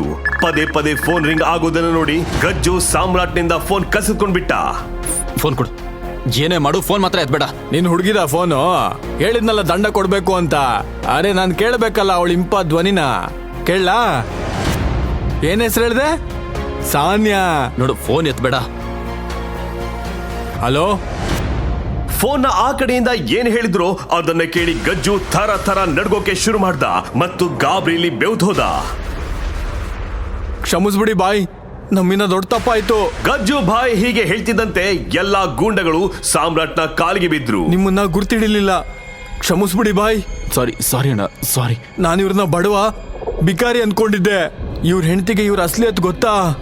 ಬಾಯ್ ಕ್ಷಮಿಸ್ಬಿಡಿ ಬಾಯ್, ಕ್ಷಮಿಸ್ಬಿಡಿ. ಆಗ್ಲೇ ಧೂಳು ಏಳೋಕೆ ಶುರುವಾಯ್ತು. ಎಲ್ಲರೂ ಆಕಾಶದ ಕಡೆ ನೋಡಿದ್ರು. ಒಂದು ಹೆಲಿಕಾಪ್ಟರ್ ಕೆಳಗೆ ಏಳಿತಾ ಇತ್ತು. ಆ ಹೆಲಿಕಾಪ್ಟರ್ ಅಲ್ಲಿಗೆ ಯಾಕೆ ಬಂತು? ಯಾಕೆ ಆ ಗೂಂಡಗಳು ಸಾಮ್ರಾಟ್ನ ಕಾಲ್ ಹಿಡಿದ್ರು? ಟರ್ಕಿಯಿಂದ ಬಂದ ಕಾಲ್ಗೂ ಸಾಮ್ರಾಟ್ಗೂ ಏನ್ ಸಂಬಂಧ? ಮಾರನೇ ದಿನ ಸಾನ್ಯಾಳ ತಾಯಿ ಶರ್ಮಿಳಗೆ ಬಂದ ನ್ಯೂಸ್ ನಿಂದ ಇಡೀ ಮನೆಯೇ ಅಲ್ಲೋಲ ಕಲ್ಲೋಲವಾಯ್ತು. ಶರ್ಮಿಳಾ ಮೇಡಮ್, ಯಾವ ಬಡ ಮನೆ ಅಳಿಯ ಸಾಮ್ರಾಟ್ನಿಂದ ನೀವು ಪಾತ್ರೆ ತೊಳಸ್ತಿದ್ರು? ಅವನು ಪ್ಲೇನ್ನ ಹೈಜಾಕ್ ಮಾಡಿ 200 ಕೋಟಿ ರೂಪಾಯಿ ಕೇಳ್ತಿದ್ದಾರೆ. ಏನು, ನಮ್ಮ ಮಳಿಯನ್ ಪ್ಲೇನ್ ಹೈಜಾಕ್ ಆಯ್ತಾ? ಇದಕ್ಕಿಂತ ದೊಡ್ಡ ಖುಷಿ ನ್ಯೂಸ್ ಇನ್ನೇನ್ ಬೇಕು ನನ್ಗೆ? ನಾನು ಅವನಿಗೋಸ್ಕರ 200 ರೂಪಾಯಿನೂ ಕೊಡಲ್ಲ. ಆದ್ರೆ ಅವನನ್ನ ಉಳಿಸ್ಕೊಳ್ಳೋದಿಕ್ಕೆ 200 ಕೋಟಿನ ಯಾರು ಯಾಕೆ ಕೇಳ್ತಾ ಇದಾರೆ ಗೊತ್ತಾಗ್ತಾ ಇಲ್ಲ. ನಿನ್ನೆವರೆಗೂ ಕೆಲಸದವರಿಂದ ಬೈಗಳು ತಿಂತಿದ್ದ ಹೆಂಡತಿಯ ಎಂಜಲು ಕಾಸಲ್ಲಿ ಮನೆ ಅಳಿಯನಾಗಿ ಬದುಕ್ತಿದ್ದ, 100 ರೂಪಾಯಿ ಶರ್ಟ್ ಹಾಕ್ತಿದ್ದ ಅದೇ ಸಾಮ್ರಾಟ್ಗೋಸ್ಕರ ಯಾರಾದ್ರೂ 200 ಕೋಟಿ ಹಣವನ್ನ ಯಾಕೆ ಕೊಡ್ತಾರೆ? ಸಾನ್ಯಾ, ಕೇಳಿದ್ಯಾ ಸಾಮ್ರಾಟ್ ಬಗ್ಗೆ? ಅಮ್ಮ, ನನಗೆ ಸಾಮ್ರಾಟ್ ಮೇಲೆ ಮೊದಲೇ ನಾನು ಡೌಟ್ ಇತ್ತು. ನಿಮ್ಗೆ ನೆನಪಿದ್ಯಾ, ಚೈತ್ರಾಲಿನ ಯಾವ ಟೆರರಿಸ್ಟ್ಗಳು ಕಿಡ್ನಾಪ್ ಮಾಡಿದ್ರು ಅವ್ರು ಅವಳನ್ನ ಬಿಟ್ಟಿದ್ದು ಕೂಡ ಇದೇ ಸಾಮ್ರಾಟ್ಗೋಸ್ಕರ. ನಿನ್ನೆ ಅವನಿಗೆ ಟರ್ಕಿಯಿಂದಲೂ ಕಾಲ್ ಬರ್ತಿತ್ತು. ನಾನು ಸ್ಪ್ಯಾಮ್ ಕಾಲ್ ಇರಬೇಕು ಅಂತ ಸುಮ್ಮನಾದೆ. ರಾಮು ಅಣ್ಣ ಅವನನ್ನ ಮಾರ್ಕೆಟ್ ಕಳ್ಸಿದ್ಮೇಲೆ ಅವ್ನು ವಾಪಸ್ ಬರಲೇ ಇಲ್ಲ. ಹಾಗೆ ಅಮ್ಮ, ಒಂದು ವಿಷಯ ಅರ್ಥ ಆಗ್ತಿಲ್ಲ. ಈ ಬಿಕಾರಿ ಸಾಮ್ರಾಟ್ನಲ್ಲಿ ಹೈಜಾಕರ್ಗಳಂಥದ್ದು ಏನ್ ಕಂಡ್ರು ಅಂತ ಎಲ್ರೂ ಬಿಟ್ಟು ಅವನನ್ನೇ ಯಾಕೆ ಹಿಡ್ದಿದ್ದಾರೆ? ಡಿಮ್ಯಾಂಡ್ ಮಾಡಿದ್ ಎಷ್ಟು? 200 ಕೋಟಿ. ನನ್ಗನ್ಸುತ್ತೆ ಸಾಮ್ರಾಟ್ ಅವ್ರ ಹತ್ರ ಹೇಳಿರ್ಬೇಕು, ನೋಡಿ ಅಣ್ಣ, ನಮ್ಮ ಅತ್ತೆ ಮನೆಯವ್ರ ಹತ್ರ ಕೋಟಿ ಗಟ್ಲೆ ಆಸ್ತಿ ಇದೆ ಅಂತ. ಸಾನ್ಯಾ ಮೇಡಮ್, ಅವ್ರಿಗೆ ಏನು ಗೊತ್ತಿಲ್ಲ. ಅವರು ಸುಮ್ಮನೆ ಕೂತಿದ್ದಾರೆ. ಆದ್ರೆ ಹೈಜಾಕ್ ಮಾಡಿದವರು ಅವ್ರನ್ನ ಹಿಡಿದು ಬಿಟ್ಟಿದ್ದಾರೆ. ಅವ್ರಿಗೆ 200 ಕೋಟಿ ಸಿಗ್ಲಿಲ್ಲ ಅಂದ್ರೆ ಸಾಮ್ರಾಟ್ನ ಕೊಂದು ಹಾಕ್ತೀವಿ ಅಂತಿದ್ದಾರೆ. ಅಳಿಯ ಅಂತ ಪೂರ್ತಿ ಆಸ್ತಿನೇ ಅವನಿಗೆ ಬರ್ದ್ಕೊಡಕ್ಕಾಗತ್ತಾ? ಸಾಯಲಿ ಬಿಡು, ಒಳ್ಳೇದಾಯ್ತು. ಸಾನ್ಯಾ ಜೀವನದಿಂದ ಪೀಡೆ ತೊಲಗ್ತು ಅನ್ಕೊಳ್ಳೋಣ. ಶರ್ಮಿಳಾ ಟಿವಿ ರಿಮೋಟ್ ತಗೊಂಡ್ರು. ನ್ಯೂಸ್ ಚಾನೆಲ್ ಹಾಕಿದ ತಕ್ಷಣ ಟಿವಿಲಿ ಬಂದ ನ್ಯೂಸ್ ಕೇಳಿ ಎಲ್ಲರೂ ದಂಗಾದ್ರು. ಮುಂಬೈನಿಂದ ಟರ್ಕಿಗೆ ಹೋಗ್ತಿದ್ದ ಫ್ಲೈಟ್ ಅನ್ನ ಹೈಜಾಕ್ ಮಾಡಿ ಸಾಮ್ರಾಟ್ ಎಂಬ ವ್ಯಕ್ತಿಯನ್ನ ಒತ್ತೆಯಾಳಾಗಿ ಇರಿಸಲಾಗಿತ್ತು. ಈಗ ಬರ್ತಿರೋ ನ್ಯೂಸ್ ಪ್ರಕಾರ 200 ಕೋಟಿ ರೂಪಾಯಿಗಳ ಬೇಡಿಕೆಯ ಬದಲು ಹೈಜಾಕರ್ಗಳಿಗೆ ಯಾರೋ 500 ಕೋಟಿ ರೂಪಾಯಿ ಕೊಟ್ಟಿದ್ದಾರೆ. ಅದೇ ಸಮಯದಲ್ಲಿ ಫ್ಲೈಟ್ ಒಳಗಿನಿಂದ ಗುಂಡಿನ ಸದ್ದು ಕೇಳಿ ಬಂದಿದೆ. ಹಣ ಪಡೆದು ಸಾಮ್ರಾಟ್ನನ್ನ ಕೊಲ್ಲಲಾಗಿದೆಯೇ? ಈ ಪ್ರಶ್ನೆಯ ಉತ್ತರಕ್ಕಾಗಿ ಇಡೀ ದೇಶ ಕಾಯ್ತಾ ಇದೆ. ಈ ನ್ಯೂಸ್ ಕೇಳಿ ಸಾನ್ಯಾ ಮತ್ತು ಶರ್ಮಿಳಾ ಅವರ ಕಣ್ಣುಗಳು ಅರಳಿದ್ವು. ಸಾನ್ಯಾ ಗಲಿಬಿಲಿಯಿಂದ ಹೇಳಿದ್ಲು, ಈ ಸಾಮ್ರಾಟ್ಗೋಸ್ಕರ 500 ಕೋಟಿ ಯಾರು ಕಳ್ಸಿದ್ದು? ನಮ್ಮ ಹತ್ರ ಅಷ್ಟು ದುಡ್ಡಿಲ್ಲ. ಈ ಸಾಮ್ರಾಟ್ ಯಾವಾಗ ಇಷ್ಟೊಂದು ಇಂಪಾರ್ಟೆಂಟ್ ಆದ? ಜನ ಅವನಿಗೋಸ್ಕರ ಕೋಟಿಗಟ್ಲೆ ಸುರಿಯೋಕೆ ಅದ್ಯಾಕ್ ರೆಡಿ ಆಗಿದ್ದಾರೆ? ಸಾನ್ಯಾ, ಪತ್ತೆ ಹಚ್ಚು ಯಾರವನು ಅಂತ. ಬಡವ ಮತ್ತೆ ಅನಾಥನಾಗಿದ್ದ ಸಾಮ್ರಾಟ್ಗಾಗಿ ಇಷ್ಟು ಹಣ ಕಳ್ಸಿದ್ದು ಯಾರು? ಫ್ಲೈಟ್ ಒಳಗೆ ಹಾರಿದ ಗುಂಡಿಗೆ ಸಾಮ್ರಾಟ್ ಸತ್ತು ಹೋದ. ಟರ್ಕಿಯಿಂದ ಸಾಮ್ರಾಟ್ಗೆ ಕಾಲ್ ಮಾಡಿದವರು ಯಾರು? ಯಾವುದೇ ಕಾರಣಕ್ಕೂ ನಮ್ಮಿಂದ ಶ್ರೀಮಂತ ಮತ್ತೆ ಪವರ್ಫುಲ್ ಜೊತೆಗೆ ಚಿನ್ನದ ಮೊಟ್ಟೆ ಇಡೋ ಕೋಳಿ ಯಾವತ್ತೂ ಕೈ ತಪ್ಪಿ ಹೋಗ್ಬಾರ್ದು. ಅವ್ನ್ ಸಿಗ್ಲಿಲ್ಲ ಅಂದ್ರೆ ಈ ರಹಸ್ಯಗಳಿಗೂ ಉತ್ತರ ಸಿಗಲ್ಲ. ಸಾಮ್ರಾಟ್ ಸರ್ ಬದುಕಿರ್ತಾರೆ ಸಾನ್ಯಾ ಮೇಡಮ್. ಇಷ್ಟೊತ್ತಿಗೆ ಅಲ್ಲಿ ಗುಂಡು ಹಾರ್ಸಾಗಿರುತ್ತೆ. ಅವ್ನ ಹೆಣನೂ ಸಿಗಲ್ಲ. ಚಿಂದಿ ಆಗಿರುತ್ತೆ ಅವನ ದೇಹ. ನೀವೆಲ್ಲ ತಪ್ಪು ತಿಳ್ಕೊಂಡಿದ್ದೀರಾ. ನಿಮ್ಗೆ ಸಾಮ್ರಾಟ್ ಸರ್ ಬಗ್ಗೆ ಗೊತ್ತೇ ಇಲ್ಲ. ಶಡಾಪ್, ನೀನ್ ನಮ್ ಮ್ಯಾನೇಜರ್. ಈ ವಿಷಯ ಮರಿಬೇಡ. I have proof madam. ಇದನ್ನ ನೋಡಿ. ಇದ್ರಲ್ಲಿ ಯಾರ ಹೆಸರು ಇಲ್ವಲ್ಲ. What non sense. ಇದು ಸಾಮ್ರಾಟ್ ಸರ್ ಫೈಲ್. ಕಳೆದ ವಾರ ತರಕಾರಿ ಮಾರ್ಕೆಟ್ ಇಂದ ಬರುವಾಗ ಗಾಡಿಲಿ ಬಿಟ್ಟು ಹೋಗಿದ್ರು. ಆ ಅಬೇಪಾರಿ ಯೋಗ್ಯತೆಗೆ 1 ರೂಪಾಯಿನೂ ಇರಲ್ಲ, ನೋಡ್ಕೋ. ಶರ್ಮಿಳಾ ಫೈಲ್ ತೆರೆದು ಓದೋಕೆ ಶುರು ಮಾಡ್ತಾಳೆ. ಆ ಫೈಲ್ ನಲ್ಲಿ ಏನಿತ್ತು ಅದನ್ನು ನೋಡಿ ಶರ್ಮಿಳಾ ಅವರ ಮೈ ನಡ್ಗೋಕೆ ಶುರುವಾಗುತ್ತೆ. ಅವರು ಗಾಬರಿಲಿ ಸಾನ್ಯಾಗೆ, ಸಾನ್ಯಾ, ನಮ್ಮಿಂದ ದೊಡ್ಡ ತಪ್ಪಾಗೋಯ್ತು. ನೀನ್ ಈಗ್ಲೇ ಸಾಮ್ರಾಟ್ಗೆ ಕಾಲ್ ಮಾಡಿ ಮೊದ್ಲು ಕ್ಷಮೆ ಕೇಳು, ಇಲ್ಲ ಅಂದ್ರೆ ನಾವೆಲ್ಲ ಸತ್ತು ಹೋಗ್ತೀವಿ. ನಮ್ಗೆ ಸಾಮ್ರಾಟ್ ಅಸ್ಲಿ ಅತ್ತು ಗೊತ್ತೇ ಆಗ್ಲಿಲ್ಲ. ಸಾನ್ಯಾ, ಕಾಲ್ ಮಾಡು. ಒಂದ್ ನಿಮಿಷ. ಏನದು ಸಾಮ್ರಾಟ್ನ ಸತ್ಯ? ಇದ್ರಲ್ಲಿ ಅಂಥದ್ದೇನಿದೆ? ಯಾರಾದ್ರೂ ಹೇಳ್ತೀರಾ ಇದ್ರಲ್ಲಿ ಏನಿದೆ ಅಂತ? ಕಾಲ್ ಮಾಡು. ಹಾಗಾದ್ರೆ ಆ ರೆಡ್ ಫೈಲ್ ನಲ್ಲಿ ಶರ್ಮಿಳಾ ಅವರನ್ನ ಬೆಚ್ಚಿ ಬೀಳಿಸುವಂತದ್ದು ಏನಿತ್ತು? ಬಡವ ಮತ್ತು ಅನಾಥನಾಗಿದ್ದ ಸಾಮ್ರಾಟ್ಗಾಗಿ ಅಷ್ಟೊಂದು ಹಣವನ್ನ ಕೊಟ್ಟವರು ಯಾರು? ಒಬ್ಬ ಟೆರರಿಸ್ಟೇ ಭಯದಿಂದ ನಡುಗಿ ಹೋಗಿದ್ಯಾಕೆ? ಮತ್ತೆ ಹೇಡಿಯಂತೆ ಜೀವನ ನಡೆಸ್ತಿದ್ದ ಸಾಮ್ರಾಟ್ನ ಜೀವನ ಮತ್ತೆ ಅವನ ರೋಚಕ ಕಥಾನಕದಲ್ಲಿ ಮುಂದೆ ಏನಾಗುತ್ತೆ? ಇನ್ನು ಎಷ್ಟು ರಹಸ್ಯಗಳು ಹೊರಬರಲಿವೆ? ಈ ಎಲ್ಲಾ ಪ್ರಶ್ನೆಗಳಿಗೂ ಉತ್ತರ ಬೇಕಾ? ನಿಜವಾಗ್ಲೂ ನಿಮಗನ್ಸುತ್ತಾ ನಾನು ಬಲರಾಜ್ನ ಮೀಟ್ ಆಗ್ಬೇಕು ಅಂತ? ಬಾಲರಾಜ್ ಅಂದ್ರೆ ಅವನಿಗೆ ಈಗಲೂ ಸಹ ಸ್ವಲ್ಪ ಭಯ ಇತ್ತು. ಅಕ್ರಮ್ಗೂ ಸಹ ಇದು ಗೊತ್ತಾಯ್ತು. ಬಲರಾಜ್ ಅಂದ್ರೆ ಭಯ ಪಡ್ಬೇಡ. ನೀನು ಟೈಗರ್. ಕಾಡಲ್ಲಿ ಟೈಗರ್ ಅಂದ್ರೆ ಎಲ್ಲರಿಗೂ ಭಯ ಇರಬೇಕು. ಟೈಗರ್ಗೆ ಬೇರೆಯವ್ರ ಭಯ ಇರಬಾರ್ದು. ಸರಿ, ಸಂಜೆ ಸಿಗೋಣ. ಆಮೇಲೆ ಉಳ್ದಿದ್ನೆಲ್ಲ ಮಾತಾಡೋಣ. ಬಾಯ್. ಅಕ್ರಮ್ನ ಬಾಯಿಂದ ಈ ಮಾತುಗಳನ್ನ ಕೇಳಿ ಸಾಮ್ರಾಟ್ಗೆ ಧೈರ್ಯ ಬಂತು. ಅವನಿಗೆ ಹೀಗೆ ಅನಿಸಲು ಆರಂಭವಾಯಿತು. ಹೇಗೆ ಅಂದ್ರೆ ಝೂ ಇಂದ ಕಾಡಿಗೆ ಬಂದ ಹುಲಿ ಹಾಗೆ ಅವನು ಆಫೀಸ್ನಿಂದ ಮನೆಗೆ ಬಂದ. ಅವನು ಆರಾಮಾಗಿ ತನ್ನ ಬೆಡ್ ಮೇಲೆ ಮಲಗಿದ್ದ. ಇಷ್ಟು ಆರಾಮಾಗಿ ಅವನು ರೆಸ್ಟ್ ಮಾಡಿದ್ದೇ ನೆನಪಿರ್ಲಿಲ್ಲ. ಅವನು ಮಂಚದ ಮೇಲೆ ಕುಳಿತೆ ಬಾಗಿಲ ಕಡೆ ನೋಡ್ತಿದ್ದ. Pizza delivery sir. Sir, order ಕೇವಲ 500 ರೂಪಾಯಿದಷ್ಟೇ. ನೀವು ನನಗೆ 1000 ರೂಪಾಯಿ ಕೊಟ್ರಿ. ನೀವು ಡೆಲಿವರಿ ಹುಡುಗರು ತುಂಬ ಕಷ್ಟಪಡ್ತೀರಾ. ಈ 500 ರೂಪಾಯಿ ನಿಮ್ಮ tip. Thank you sir. Pizza box ಅನ್ನ ಬೆಡ್ ಮೇಲೆ ತಗೊಂಡು ಬಂದ. ಲಾಸ್ಟ್ ಟೈಮ್ ಯಾವಾಗ ಪಿಜ್ಜಾ ತಿಂದಿದ್ದೆ ಅಂತ ಅವನಿಗೆ ನೆನಪಿರ್ಲಿಲ್ಲ. ವೈಭವಿಯನ್ನ ಖುಷಿ ಪಡಿಸಲು ಅವನು ಏನೇನೋ ತ್ಯಾಗ ಮಾಡಿದ್ದ ಅಂತ ಅವನಿಗೆ ಈಗ ತಿಳಿಯಿತು. ಸಂಜೆ ಸೂರ್ಯ ಮುಳುಗುವ ಸಮಯವಾಗಿತ್ತು. ಅವನು ರೆಡಿಯಾಗಿ ಅಕ್ರಮ್ ಅವರನ್ನ ಭೇಟಿಯಾಗಲು ಹೊರಟ. ಅವನು ತನ್ನ ಹಳೆಯ ಶರ್ಟ್ ಮತ್ತು ಪ್ಯಾಂಟ್ ಅನ್ನ ಹಾಕೊಂಡ. ಇದನ್ ಬಿಟ್ರೆ ಅವನ ಬಳಿ ಯಾವ ಹೊಸ ಬಟ್ಟೆ ಇರಲಿಲ್ಲ.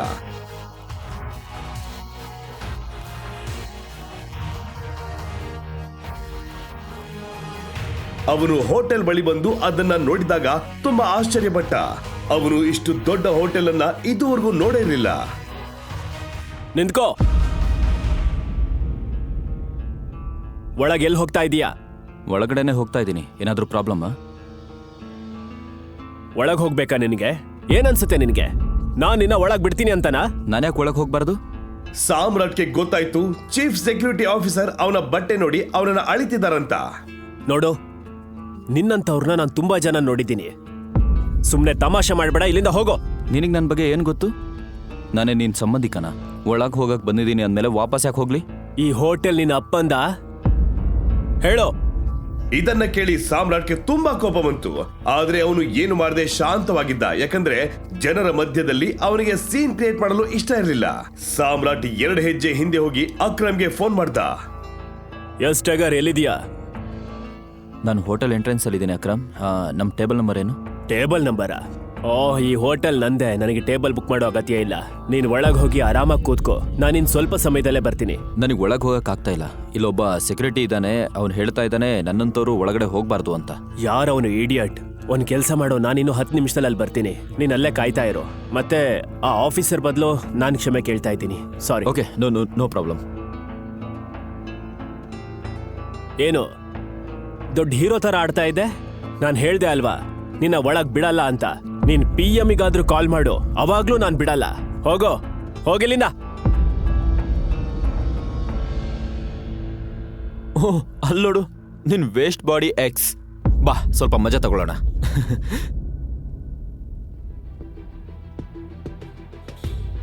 ನಾನ್ ಇವನನ್ನ ಯಾವತ್ತೂ ನನ್ನ ಬಾಯ್ ಫ್ರೆಂಡ್ ಅಂತ ಅನ್ಕೊಂಡೇ ಇರ್ಲಿಲ್ಲ. ನನ್ನ ಸ್ಟೇಟಸ್ಗೆ ಮ್ಯಾಚ್ ಆಗ್ದವ್ರನ್ನ ನಾನು ಮಾತಾಡ್ಸೋದೇ ಇಲ್ಲ. ಇನ್ನು ಬಾಯ್ ಫ್ರೆಂಡಾ? ನೀನ್ ನನ್ನಂತವ್ರ ಜೊತೆ ಇರೋದಿಲ್ಲ.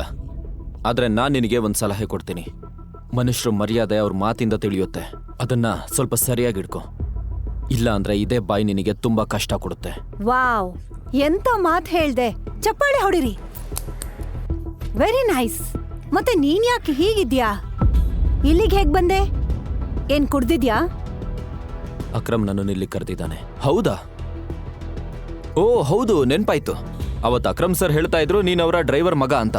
ಸೊ ಇಲ್ಲಿ ನಿಮ್ಮ ಅಪ್ಪನ ಜಾಗದಲ್ಲಿ ಕೆಲ್ಸ ಕೇಳಕ್ ಬಂದಿದ್ಯಾ? ಸರಿ ಕಣೋ, ಆದ್ರೆ ಏನ್ ಹೇಳು, ನಿನ್ನಂತ ಬಡವನ್ನ ಅವರು ಡ್ರೈವರ್ ಆಗಿ ಸಹ ಇಟ್ಕೊಳ್ಳಲ್ಲ. ಐ ಹೋಪ್ ಅಂದ್ರೆ ನಿನ್ನ ಇಲ್ಲಿ ಕರ್ದೇ ಇಲ್ವಾ? ರೆಡಿ ಆಗಿ ಬಂದ್ಬಿಟ್ಟ. ಭಿಕ್ಷುಕ್ ಅಂತಂದು ನಾನೇ ಬಂದಿಲ್ಲ. ನನ್ನನ್ನ ಅಕ್ರಮೆ ಕರೆದಿರೋದು. ನನಗೆ ಗೊತ್ತಿತ್ತು ಇವನ್ ಯಾರೋ ಹುಚ್ಚ ಅಂತ.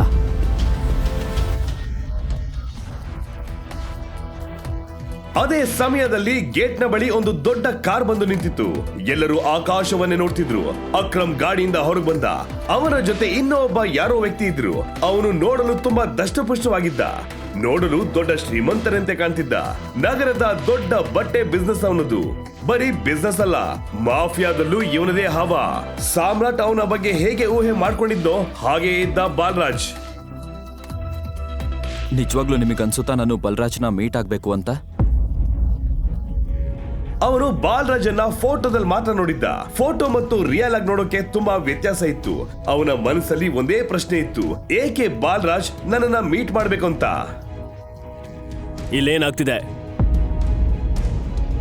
ಸಾರಿ ಸರ್, ಈ ವ್ಯಕ್ತಿ ನನಗೂ ಕಸ್ಟಮರ್ಗೂ ತುಂಬಾ ತೊಂದರೆ ಕೊಡ್ತಿದ್ದ. ಇವನು ನಾನು ಒಳಗ್ ಬಿಡ್ತಾ ಇಲ್ಲ, ಇವನಿಲ್ಲಿ ದೊಡ್ಡ ಸೀನ್ ಕ್ರಿಯೇಟ್ ಮಾಡ್ತಾ ಇದ್ದಾನೆ. ಏನು, ನಿನಗೆ ಎಷ್ಟು ಧೈರ್ಯ ಈ ರೀತಿ ವರ್ತನೆ ಮಾಡೋದಕ್ಕೆ? ನೀನ್ ಯಾರು ಇವನನ್ನ ಒಳಗಡೆ ಬಿಡಲ್ಲ ಅಂತ ಹೇಳೋಕೆ? ಈ ಹೋಟೆಲ್ ನಿಮ್ಮ ಅಪ್ಪಂದ? ಇವರು ನನ್ನ ಗೆಸ್ಟ್. ಇನ್ ಮುಂದೆ ನೀನು ಈ ಹೋಟೆಲ್ ಅಕ್ಕಪಕ್ಕದಲ್ಲಿ ಕಂಡ್ರು ಸಹ ನಿನ್ ಕಾಲ್ಗಳನ್ನ ಮುರಿದು ಹಾಕಿಸ್ತೀನಿ. Get lost. Sorry sir.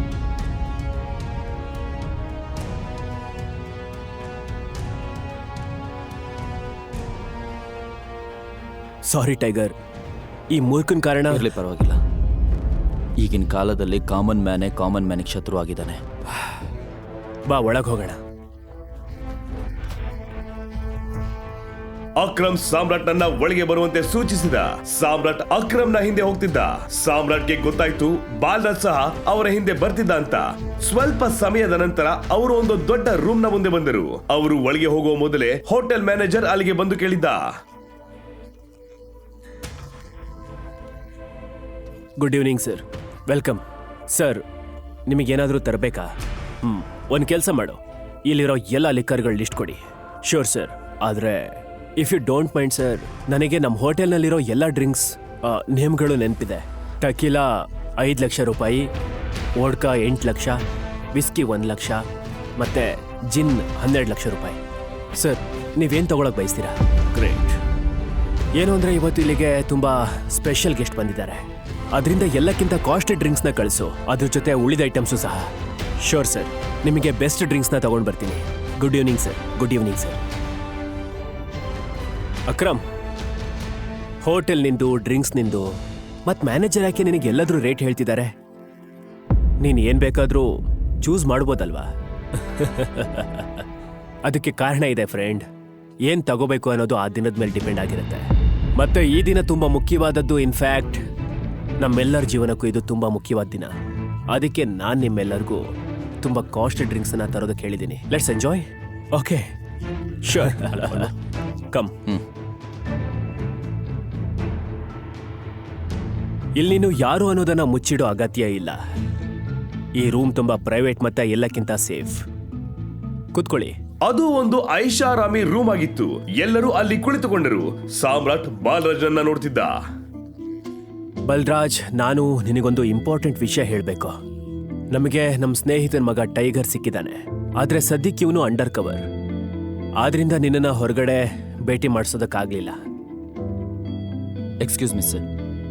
Sir, your snacks and drink.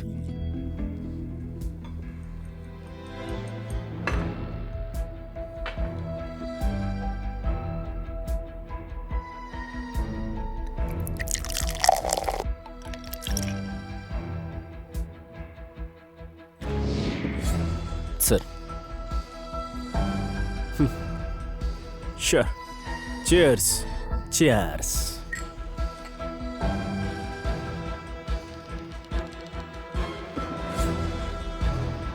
ಅಂದ್ರೆ ಇವನೇ ಟೈಗರಾ?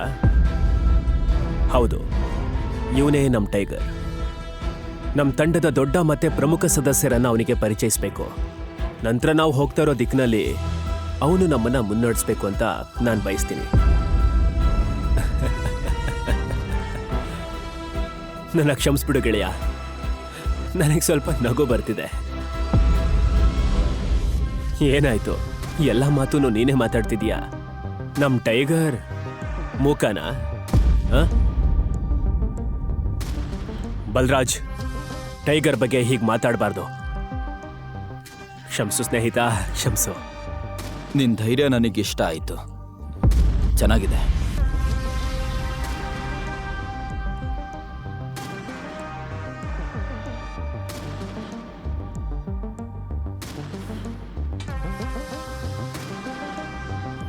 ನೀನ್ ಬಾಸ್ ಆಗಿರ್ಬೋದು, ಆದ್ರೆ ನೀನ್ ಯಾರ ಮುಂದೆ ಕೂತಿದ್ಯಾ ಅಂತ ಮರಿಬೇಡ. ನಾನು ಟೈಗರ್ ಮೌನವಾಗೂ ಇರಲ್ಲ, ಮೃದುವಾಗೂ ಮಾತಾಡಲ್ಲ. ಟೈಗರ್ ನೇರವಾಗಿ ಗರ್ಜಿಸುತ್ತೆ.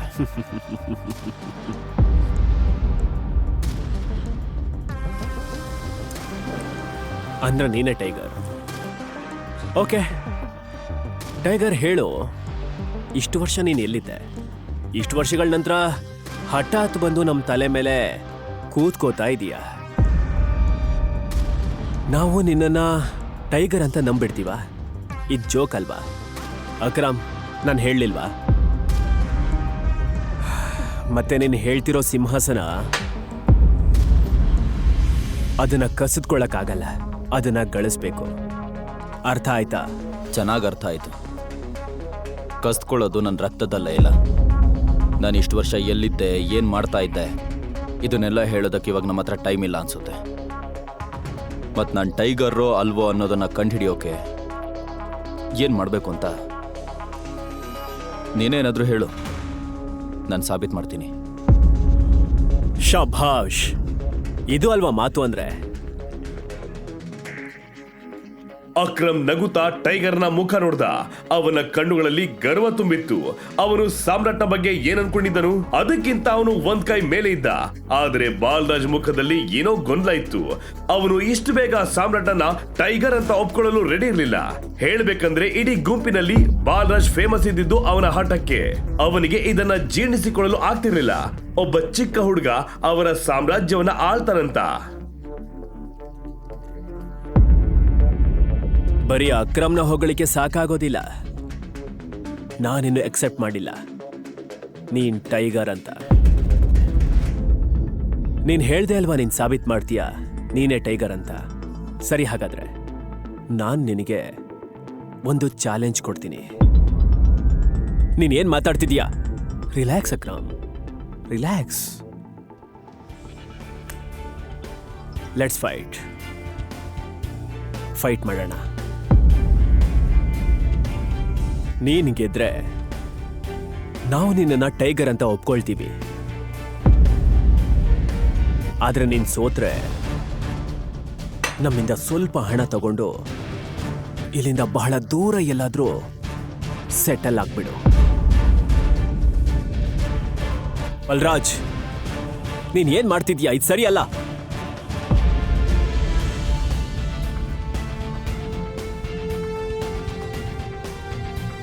ಸರಿ, ಫೈಟ್ ಮಾಡೋಣ.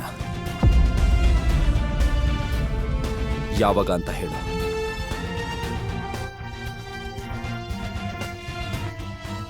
ಇದನ್ನ ಕೇಳುತ್ತಿದ್ದಂತೆಯೇ ಬಾಲರಾಜ್ ಮುಖದಲ್ಲಿ ನಗು ಮೂಡ್ತು. ಅಕ್ರಮ್ ಬೆಚ್ಚಿ ಬಿದ್ದ. ಮುಂದೇನು ಆಗಲಿದೆ? ನಿಜವಾಗಿಯೂ ಫೈಟ್ ನಡೆಯಲಿದೆಯೇ? ಸಾಮ್ರಾಟ್ ಬಾಲರಾಜನ್ನ ಸೋಲಿಸ್ತಾನ? ನೀನ್ ಗೆದ್ರೆ ನಾವು ನಿನ್ನನ್ನ ಟೈಗರ್ ಅಂತ ಒಪ್ಕೊಳ್ತೀವಿ. ಆದ್ರೆ ನೀನ್ ಸೋತ್ರೆ ನಮ್ಮಿಂದ ಸ್ವಲ್ಪ ಹಣ ತಗೊಂಡು ಇಲ್ಲಿಂದ ಬಹಳ ದೂರ ಎಲ್ಲಾದ್ರೂ ಸೆಟಲ್ ಆಗ್ಬಿಡು. ಬಲರಾಜ್, ನೀನ್ ಏನ್ ಮಾಡ್ತಿದ್ಯಾ? ಇದು ಸರಿಯಲ್ಲ.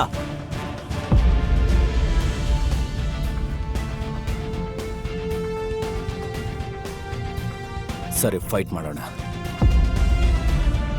ಇಲ್ಲ ಟೈಗರ್, ಸುಮ್ನಿರು. ನೀನ್ ಯಾರು ಅಂತ ಪ್ರೂವ್ ಮಾಡೋ ಅವಶ್ಯಕತೆ ಇಲ್ಲ. That's it. ಅಕ್ರಮ್, ನಾನು ಏನೇ ಮಾತಾಡ್ತಾ ಇದ್ರು ನಾನು ಇಚ್ಛೆಯಿಂದಾನೇ ಮಾತಾಡ್ತಿದ್ನಿ. ಬಾಲರಾಜ್ ನನ್ನ ಮುಂದೆ ಏನ್ ಹೇಳ್ತಿದ್ದಾನೋ ಅದ್ ಬೇರೆ ಯಾರಾದ್ರೂ ನಾನು ಬೆನ್ನ ಹಿಂದೆ ಹೇಳಿದ್ರೆ ನನಗಿಷ್ಟ ಆಗಲ್ಲ. ಅಕ್ರಮ್ ಸಾಮ್ರಾಟ್ನ ಕಣ್ಣುಗಳಲ್ಲಿ ಒಂದು ಮಿಂಚನ ಕಂಡ. ಅದು ಸಂಜಯ್ನನ್ನೇ ಹೋಲ್ತಿತ್ತು. ಅವನು ಜೋರಾಗಿ ಉಸಿರು ತೆಗೆದುಕೊಂಡು ಎಲ್ಲವನ್ನೂ ದೇವರ ಮೇಲ್ಬಿಟ್ಟ.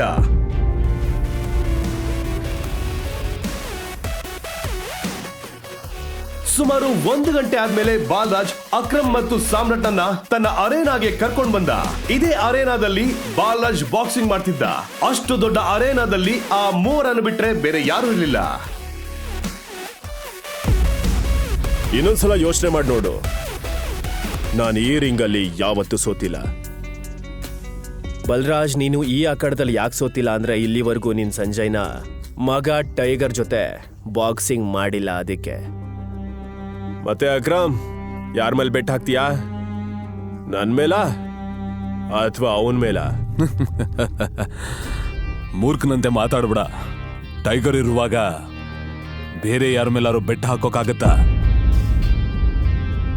ಈಗ್ಲೇ ಯೋಚನೆ ಮಾಡು, ಆಮೇಲೆ ಪಶ್ಚಾತ್ತಾಪ ಪಡ್ಬೇಡ. ಜಗತ್ ನೀನು ನೋಡಿ ನಗತ್ತೆ, ಯಾರಿಗೂ ಮುಖ ತೋರ್ಸಕ್ಕಾಗಲ್ಲ. ಆಮೇಲೆ ಬಾಕ್ಸಿಂಗ್ ಆರಂಭಿಸೋಣ. ಸಾಮ್ರಾಟ್ ಬಾಲರಾಜನ್ನ ಮೇಲಿಂದ ಕೆಳಗೋರ್ಗ್ ನೋಡ್ದ. ಅವನು ನೋಡಲು ಗಟ್ಟುಮುಟ್ಟಾಗಿದ್ದ. ಅವನನ್ನ ಸೋಲಿಸಲು ಸಾಮ್ರಾಟ್ ಸಿದ್ಧನಾಗಿದ್ದ. ಇಬ್ಬರ ನಡುವೆ ಫೈಟ್ ಆರಂಭವಾಯಿತು. ಬಾಲರಾಜ್ ತನ್ನ ಮೊದಲ ಪಂಚನ್ನ ಸಾಮ್ರಾಟ್ಗೆ ಕೊಡ್ತಿದ್ದಂತೆ ಅವನು ಸ್ವಲ್ಪ ತಬ್ಬಿಬಾದ. ಒಂದು ಮಾತನ್ನ ಯಾವಾಗ್ಲೂ ನೆನ್ಪಿಟ್ಕೋ, ನೀನ್ ಕೊನೆ ಉಸಿರು ಇರೋವರೆಗೂ ಹೋರಾಡ್ಬೇಕು. ಅರ್ಥ ಆಯ್ತಾ ಟೈಗರ್? ನೀನ್ ಯಾರನ್ನ ಕರ್ಕೊಂಡು ಬಂದಿದೀಯಾ? ಇವನ್ ನಮ್ಮನ್ನ ಆಳ್ತಾನ? ನಾನು ಹೇಳಿದ್ದೆ ಅಲ್ವಾ, ಯಾರೋ ಒಬ್ಬ ಎಲ್ಲಿಂದಾನೋ ನಾನು ಟೈಗರ್ ಅಂತ ಹೇಳ್ಕೊಂಡು ಬಂದು ನಮ್ಮ ತಲೆ ಮೇಲೆ ಕೂತ್ಕೊಂಡ್ರೆ ಆಗಲ್ಲ ಅಂತ. ಅದನ್ನ ಒಪ್ಪಲ್ಲ, ಖಂಡಿತ ಇಲ್ಲ. ಕಮಾನ್. ಬಾಲರಾಜ್ ಸಾಮ್ರಾಟ್ಗೆ ಮತ್ತೊಂದು ಪಂಚ್ ಕೊಡಲು ರೆಡಿಯಾಗಿದ್ದ. ಇನ್ನೇನು ಅವನ ಮುಖಕ್ಕೆ ಪಂಚ್ ಹೊಡೆಯೋಷ್ಟರಲ್ಲಿ ಸಾಮ್ರಾಟ್ ತನ್ನ ತಲೆಯನ್ನ ಬಗ್ಸ್ದ ಮತ್ತು ಬಾಲರಾಜ್ನ ಪಂಚ್ ವ್ಯರ್ಥವಾಯಿತು. ಅವನು ಮತ್ತೆ ಹಿಂದೆ ತಿರುಗಿ ಸಾಮ್ರಾಟ್ನನ್ನ ನೋಡ್ತಿದ್ದ. ಸಾಮ್ರಾಟ್ ಗಂಭೀರವಾಗಿದ್ದ. ಅವನ ತಂದೆ ಸಂಜಯ್ ಅವನು ಚಿಕ್ಕವನಾಗಿದ್ದಾಗ ಹೇಳಿಕೊಟ್ಟಿದ್ದ ಫೈಟಿಂಗ್ ಅವನಿಗೆ ನೆನಪಾಗ್ತಿತ್ತು. ಬಾಲರಾಜ್ನ ಕೋಪ ನೆತ್ತಿಗಿರ್ತು ಮತ್ತು ಜೋರಾಗಿ ಸಾಮ್ರಾಟ್ಗೆ ಹೊಡೆಯಲು ಹೊರಟ. ಅಷ್ಟರಲ್ಲಿ ಸಾಮ್ರಾಟ್ ಬಾಲರಾಜ್ನ ಕಾಲ್ಗೆ ಒಂದು ಕಿಕ್ ಕೊಟ್ಟ. ಬಾಲರಾಜ್ನ ಬ್ಯಾಲೆನ್ಸ್ ತಪ್ಪಿತು. ಏ ಬಲ್ರಾಜ್, ಸುಮ್ನೆ ಸರೆಂಡರ್ ಆಗ್ಬಿಡು. ಯಾಕೆ ನಿನ್ ರೆಕಾರ್ಡ್ ನ ಹಾಳು ಮಾಡ್ಕೊಂತೀಯ? ನಾನ್ ಹೊರಗಡೆ ಯಾರಿಗೂ ಹೇಳಲ್ಲ ಟೈಗರ್ ನಿನ್ನ ಸೋಲಿಸ್ತಾ ಅಂತ. ಬಾಲರಾಜ್ ಕೋಪದಿಂದ ಸಾಮ್ರಾಟ್ಗೆ ಪಂಚ್ ಮಾಡಲು ಆರಂಭಿಸಿದ. ಆದ್ರೆ ಅವನ ಎಲ್ಲ ಪಂಚ್ ಮಿಸ್ ಆಯ್ತು.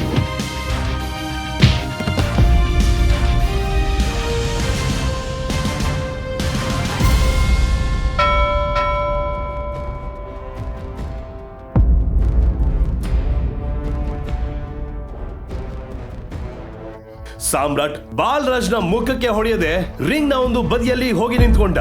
ಬಾಲರಾಜ್ ಕಷ್ಟಪಟ್ಟು ಕೂರಲು ಪ್ರಯತ್ನಿಸಿ ಮೆಲು ಧ್ವನಿಯಲ್ಲಿ ಹೀಗೆಂದು ಹೇಳ್ದ, ಅಕ್ರಮ್, ಇವತ್ ನಿನಗೆ ತುಂಬಾ ಖುಷಿ ಆಗ್ತಿದೆ ಅಂತ ನನಗೆ ಗೊತ್ತು. ಬಾಲರಾಜ್ನ ಸೊಂಟ ತುಂಬಾ ನೋತಿತ್ತು. ಅವನು ನಗುತ್ತಾ ಹೀಗೆಂದು ಹೇಳ್ದ, ಇದನ್ನೆಲ್ಲ ನೀನ್ ಎಲ್ಲಿಂದ ಕಲ್ತೆ? ಇದೆಲ್ಲ ನನ್ನ ಬ್ಲಡ್ ಅಲ್ಲೇ ಬಂದಿದೆ. ಇದು ಅಪ್ಪನ್ ಗಿಫ್ಟ್. ನನ್ ಜೊತೆ ಒಂದು ಪೆಗ್ ಹಾಕ್ತೀಯಾ? ಇವತ್ತು ಪಾರ್ಟಿ ನಂದೆ. ಬಲ್ರಾಜ್, ನೀನು ಹೀಗ್ ಕೇಳಬಾರ್ದು. ನೀನ್ ಹೇಗ್ ಕೇಳ್ಬೇಕು ಅಂದ್ರೆ, ಟೈಗರ್ ಅವ್ರೆ, ಇವತ್ತು ನನ್ ಜೊತೆ ನೀವು ಡ್ರಿಂಕ್ಸ್ ಮಾಡ್ತೀರಾ, ಪಾರ್ಟಿ ಮಾಡೋಣವಾ ಅಂತ. ಟೈಗರ್ ಅವ್ರೆ, ಇವತ್ ನನ್ ಜೊತೆ ನೀವು ಡ್ರಿಂಕ್ಸ್ ಮಾಡ್ತೀರಾ, ಪಾರ್ಟಿ ಮಾಡೋಣವಾ? ಓಕೆ. ರೈಟ್. ಸರಿ, ಆಯ್ತು.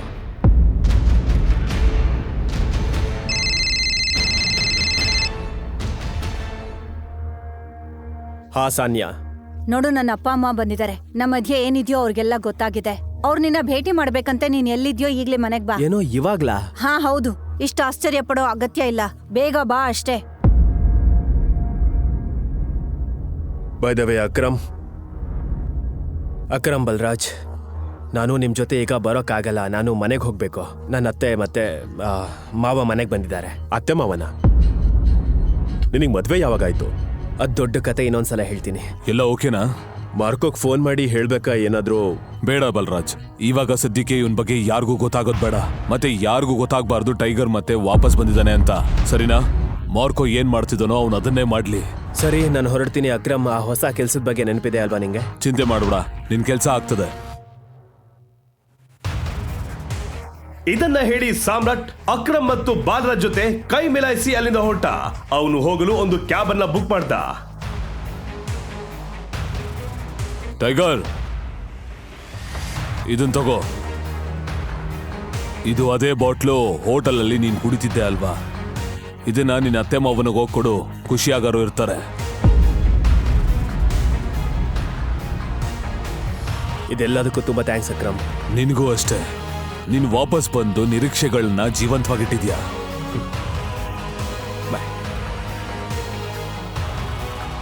ಇವಾಗಾದ್ರೂ ಹೊರಗಡೆ ಬಾ, ಎಷ್ಟೊತ್ತು ರಿಂಗಲ್ಲೇ ಇರ್ತೀಯ. ಸ್ವಲ್ಪ ಸಮಯದ ನಂತರ ಸಾನ್ಯಾ ಮನೆ ಮುಂದೆ ಬಂದು ನಿಂತಿತ್ತು. ಸಾಮ್ರಾಟ್ ಕಾರಿನಿಂದ ಇಳಿದು ಮನೆಯ ಒಳಗೆ ಹೋದ.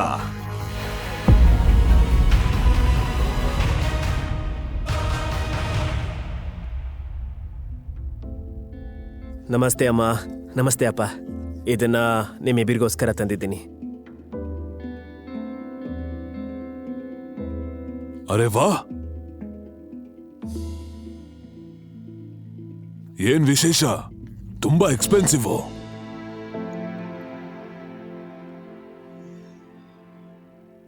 ಸೂಪರ್, ಎಷ್ಟು ಚೆನ್ನಾಗಿದೆ ನೋಡು. ಓ ಪ್ಲೀಸ್ ನಿಲ್ಸಿ ನೀವು. ಎಲ್ಲಿಂದನೋ ಕದ್ಗೊಂಡ್ ಬಂದಿದ್ದಾನೆ ಅನ್ಸತ್ತೆ. ನಿಮಗನ್ಸತ್ತಾ ಇವನು ಇಷ್ಟು ಕಾಸ್ಟ್ಲಿ ಬಾಟ್ಲನ್ನ ತಗೊಂಡ್ ಬರ್ತಾನೆ ಅಂತ? ಮತ್ತೆ ನೀನು ಇದನ್ನೆಲ್ಲ ಇಲ್ಲಿಗೆ ಯಾಕೆ ತಂದಿದ್ಯಾ? ನನ್ ಮಗಳ ಜೀವನನ ಹಾಳು ಮಾಡಿದ ಮೇಲೆ ಇದನ್ನೆಲ್ಲ ಕೊಟ್ಟು ಸರಿ ಮಾಡ್ಬೇಕು ಅನ್ಕೊಂಡಿದ್ಯಾ? ಅದು ಕದ್ದಿರೋ ವಸ್ತುನ ತಂದು. ಕ್ಷಮಿಸಿ, ನಾನು ಯಾರನ್ನೂ ಬಲವಂತವಾಗಿ ಮದುವೆ ಆಗಿಲ್ಲ, ಹಾಗೆ ಯಾವ ಕಳ್ತನೂ ಮಾಡಿಲ್ಲ. ಹೌದಾ? ಹಾಗಾದ್ರೆ ಇಷ್ಟು ದಿನ ನನ್ ಮಗಳ ಜೊತೆ ಬೂತಾಯ್ತಾ? ನೀನ್ ಇದನ್ನೆಲ್ಲ ದುಡ್ಡಿನ ಆಸೆಗೆ ಅಲ್ವಾ? ನೀನ್ ಇದನ್ನೆಲ್ಲ ಮಾಡ್ತಾ ಇರೋದು ನಿನ್ ಯೋಗ್ಯತೆ ಏನು? ನನ್ನ ಮಗಳ ಯೋಗ್ಯತೆ ಏನು? ಸಾಮ್ರಾಟ್ಗೆ ಇದನ್ನೆಲ್ಲ ಕೇಳಿ ಸ್ವಲ್ಪ ಬೇಜಾರಾಯ್ತು. ಯಾರೂ ಅವನ ಮಾತುಗಳನ್ನ ಕೇಳಲು ತಯಾರಿರಲಿಲ್ಲ. ಹೌದು, ಸಾನ್ಯಾಳ ಬಾಳು ಹೀಗೆ ಆಗುತ್ತೆ ಅಂತ ಅವನಿಗೆ ಗೊತ್ತಿರಲಿಲ್ಲ. ಅವನು ಹೇಗೆ ಆ ರೂಮ್ ನಲ್ಲಿ ಇದ್ದ ಮತ್ತು ಅವಳ ಜೊತೆ ಒಂದೇ ಹಾಸಿಗೆಯಲ್ಲಿದ್ದ ಅಂತ ಅವನಿಗೂ ತಿಳಿದಿರಲಿಲ್ಲ. ಯಾವುದು ಅವನ ಕೈಯಲ್ಲಿ ಇರಲಿಲ್ಲ. ಆದ್ರೆ ಏನ್ ಹೇಳಿದ್ರು ಅವರು ಅವನ ಮಾತನ್ನ ಕೇಳೋದಿಲ್ಲ ಅಂತ ಅವನು ಸುಮ್ಮನೆ ಇದ್ದ. ಕ್ಯೂಡನ ಮಾತು ಬರಲ್ವಾ ನಿನ್ಗೆ? ಶರ್ಮಿಳಾ, ಬಾ ಕುತ್ಕೋ. ಸಾಮ್ರಾಟ್, ನೀನು ಕೂಡ ಕುತ್ಕೋ. ಶರ್ಮಿಳಾ ಇನ್ನೂ ಕೋಪದಿಂದ ಅವನನ್ನೇ ನೋಡುತ್ತಿದ್ದಳು. ಸಾಮ್ರಾಟ್ ಕುಳಿತ ಮತ್ತು ರಾಜೀವ್ ಹೋಗೆಂದು ಹೇಳಿದ. ಅಲ್ಲಿ ಏನಾಯ್ತು ಅನ್ನೋದು ನಮ್ಗೆಲ್ಲ ಚೆನ್ನಾಗ್ ಗೊತ್ತು. ಸಾನಿಯಾಗೆ ಅದ್ ಹೇಗಾಯ್ತು ಅನ್ನೋದಕ್ಕೆ ಉತ್ತರನೇ ಇಲ್ಲ. ಆದ್ರೆ ಅಲ್ಲಿ ಏನೋ ತುಂಬಾ ತಪ್ಪಾಗಿದೆ ಅನ್ನೋದು ನನ್ನ ಭಾವನೆ. ಆದ್ರೂ ಏನೇ ಆಗಿರ್ಲಿ, ಈಗ ನಿನ್ನ ಮತ್ತೆ ಸಾನಿಯಾ ಸಂಬಂಧನ ಬದಲಾಯಿಸೋದಕ್ಕಾಗಲ್ಲ. ಸಾಮ್ರಾಟ್ಗೆ ಆಗಿದ್ದರ ಬಗ್ಗೆ ಪಶ್ಚಾತ್ತಾಪ ಇರಲಿಲ್ಲ. ಅವನು ಸಾನ್ಯಾಳನ್ನ ಭೇಟಿಯಾಗದೆ ಇದ್ದಿದ್ರೆ ಅವನು ಅಕ್ರಮ್ನನ್ನ ಭೇಟಿ ಆಗ್ತಿರ್ಲಿಲ್ಲ. ಹಾಗೆ ಸಾನ್ಯಾ ಹೆಸರನ್ನ ಹೊರಗಿನ ಪ್ರಪಂಚದಲ್ಲಿ ಕೆಡ್ಸೋಕೆ ಅವನಿಗೆ ಇಷ್ಟ ಇರಲಿಲ್ಲ. ಮದುವೆ ಮುರಿಬಾರ್ದು ಅನ್ನೋದನ್ನ ಅವನು ಬಯಸ್ತಿದ್ದ. ಹಾಗಿದ್ರೆ ಸಾಮ್ರಾಟ್, ನೀನ್ ಏನ್ ಕೆಲಸ ಮಾಡ್ತೀಯಾ? ನಾನು ಡೆಲಿವರಿ ಬಾಯ್ ಆಗಿ ಕೆಲಸ ಮಾಡ್ತಿದ್ದೆ. ಇವತ್ತು ನನ್ನ ಕೆಲಸದಿಂದ ತೆಗ್ದಿದ್ದಾರೆ. ಈ ಮಾತುಗಳನ್ನ ಕೇಳಿ ಅವರಿಗೆ ಬಾಂಬ್ ಸಿಡಿದಂತೆ ಆಯ್ತು. ಶರ್ಮಿಳಾ ಏನೋ ಹೇಳೋದಕ್ಕೆ ಮೊದಲೇ ರಾಜೀವ್ ಹೀಗಂದ. ಸಾಮ್ರಾಟ್, ನೀನು ಬೇಗ ಅಂದ್ರೆ ಬೇಗ ಒಂದು ಕೆಲಸ ಹುಡುಕ್ಬೇಕು. ಅದು ಚೆನ್ನಾಗಿರುವಂತದ್ದು. ಆಗ್ಲೇ ನೀನ್ ನನ್ ಮಗಳನ್ನ ಮದ್ವೆ ಆಗೋದಕ್ಕಾಗದು. ನಡಿ, ನೀನು ಹೊರಡಬಹುದು. ಸಾಮ್ರಾಟ್ ಅಲ್ಲಿಂದ ಎದ್ದು ಹೋಗಲು ಆರಂಭಿಸಿದ. ಶರ್ಮಿಳಾಗೆ ಮತ್ತೆ ಕೋಪ ಬಂತು ಮತ್ತು ಅವಳು ಹೀಗೆಂದು ಹೇಳಿದ್ಲು. ನೋಡಿ ಎಷ್ಟು ದುರಹಂಕಾರ ಇವನಿಗೆ. ಅವನ್ ಓವರ್ ಕಾನ್ಫಿಡೆನ್ಸ್ ನ ನೋಡಿ. ಜೇಬಲ್ಲಿ 10 ರೂಪಾಯಿ ಇಲ್ಲ, ಆದ್ರೂ ಆಡ್ತಾ ಇರೋದ್ ಮಾತ್ರ ಒಬ್ಬ ಕಾಡಿನ ರಾಜ್ ಅಂತಾರ. ನಿಮಗನ್ಸತ್ತಾ ಇವನಿಗೆ ಯಾರಾದ್ರೂ ಕೆಲಸ ಕೊಡ್ತಾರೆ ಅಂತ? ಕೆಲಸ ಕೊಡ್ತಾನೆ ಅಲ್ಲ, ಕೊಡ್ತಾರೆ. ನನಗೆ ಕೆಲ್ಸದ ಕೊರತೆ ಏನಿಲ್ಲ. ಕೇಳಿಸ್ಕೊಂಡ್ರಾ? ರಾಜೀವ್ ಸಹ ಸಾಮ್ರಾಟ್ ಮಾತನ್ನ ಕೇಳಿ ಶಾಕ್ ಆದ. ಸಾಮ್ರಾಟ್ ಶರ್ಮಿಳಾ ಬಳಿ ಬಂದು ಹೀಗಂದ. ನನಗೊಂದ್ ವೇಳೆ ಕೆಲಸ ಸಿಕ್ಕಿದ್ರೆ ನೀವ್ ಇದನ್ನ ಒಪ್ಕೋತೀರಾ, ನಾನು ಸಾನಿಯಾಗೆ ಲಾಯಕ್ಕಾಗಿರೋ ಗಂಡ ಅಂತ? ಸಿ, ಎಷ್ಟು ಕಾನ್ಫಿಡೆನ್ಸ್ ಇದೆ. ಈ ಕಾನ್ಫಿಡೆನ್ಸ್ ತಗೊಂಡು ಹೋಗಿ ಉಪ್ಪಿನಕಾಯಿ ಹಾಕಿ. ಮತ್ತೆ ನೀನು ಕೆಲ್ಸ ಅಂದ್ರೆ ಏನ್ ಅನ್ಕೊಂಡಿದ್ಯಾ? ಯಾವ್ದೋ ಪಾರ್ಕಿಂಗ್ ಲಾಟ್ ಅಲ್ಲಿ ಹೋಗಿ ಕುತ್ಕೊಂಡು ಹೋಗೋ ಬರೋ ಗಾಡಿಗಳಿಗೆ ರಸೀತಿ ಕೊಡೋದಿಕ್ಕೆ ಕೆಲ್ಸ ಅಂತಂದ್ರೆ ಕೆಲ್ಸ ತರದ ಕೆಲ್ಸ, ನಿಜವಾದ ಕೆಲ್ಸ, ನಿಜವಾದ ಕೆಲ್ಸ. ಈಗ ಒಂದು ವೇಳೆ ನಾಳೆ ಒಳಗೆ ಅಂತ ಕೆಲ್ಸ ನಿನಗ್ ಸಿಕ್ಕಿದ್ರೆ ನೀನ್ ಈಗಷ್ಟೇ ಏನ್ ಹೇಳಿದ್ಯೋ ಅದ್ರ ಬಗ್ಗೆ ಒಂದ್ಸಲ ನಾನ್ ಯೋಚಿಸ್ಬಲ್ಲೆ.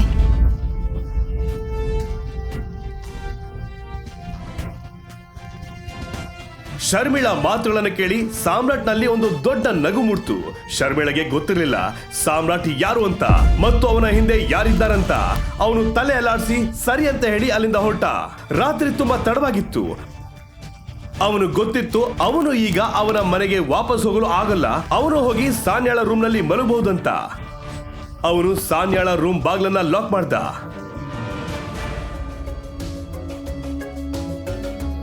ಏನು ತುಂಬಾ ತಡ ಆಗಿದೆ, ನನ್ ಮನೆಗೆ ಹೋಗಕ್ಕಾಗಲ್ಲ, ನನಗೆ ಮಲ್ಗೋಕ್ ಜಾಗ ಬೇಕು. ಅದಕ್ಕೆ ಅಂದ್ರೆ ನೀನೇ ಅಲ್ವಾ ಪೇರೆಂಟ್ಸ್ ಜೊತೆ ಮೀಟ್ ಮಾಡೋದಕ್ಕೆ ಕರ್ಸಿದ್ದು, ಮತ್ತೆ ಮಲ್ಗೋಕ್ ಸಹ ಜಾಗ ನೀನೇ ಕೊಡ್ಬೇಕು. ಹಲೋ, ಏನ್ ಅಂದ್ಕೊಂಡಿದ್ಯಾ? ಮತ್ತೆ ನನ್ ರೂಮ್ ಒಳಗಡೆ ಬರಕ್ ಬಿಡ್ತೀನ ನಾನು? ಹಾಗಾದ್ರೆ ನಾನು ಎಲ್ಲಿಗೆ ಹೋಗ್ಲಿ? ನನಗೇನ್ ಗೊತ್ತು, ಏನ್ ಬೇಕಾದ್ರೂ ಮಾಡು, ಆದ್ರೆ ಕಾಲ್ ತೆಗಿ, ಇಲ್ಲಾಂದ್ರೆ ಮುರ್ದ್ ಹಾಕ್ಬಿಡ್ತೀನಿ. ಸಾಮ್ರಾಟ್ಗೆ ಸಾನ್ಯಾಳ ಮೇಲೆ ಕೋಪ ಬರಲಿಲ್ಲ. ಅವಳು ಬಾಗಿಲು ಹಾಕುವ ಮೊದಲು ಕಾಲನ್ನು ಹೊರಗೆ ತೆಗೆದ. ಕೆಲಸದವ್ರ ಜಾಗ ಮಾಲೀಕರು ರೂಮಲ್ಲ, ಮನೇಲಿರೋ ಸ್ಟೋರ್ ರೂಮ್ಸ್ ಅಲ್ಲಿ.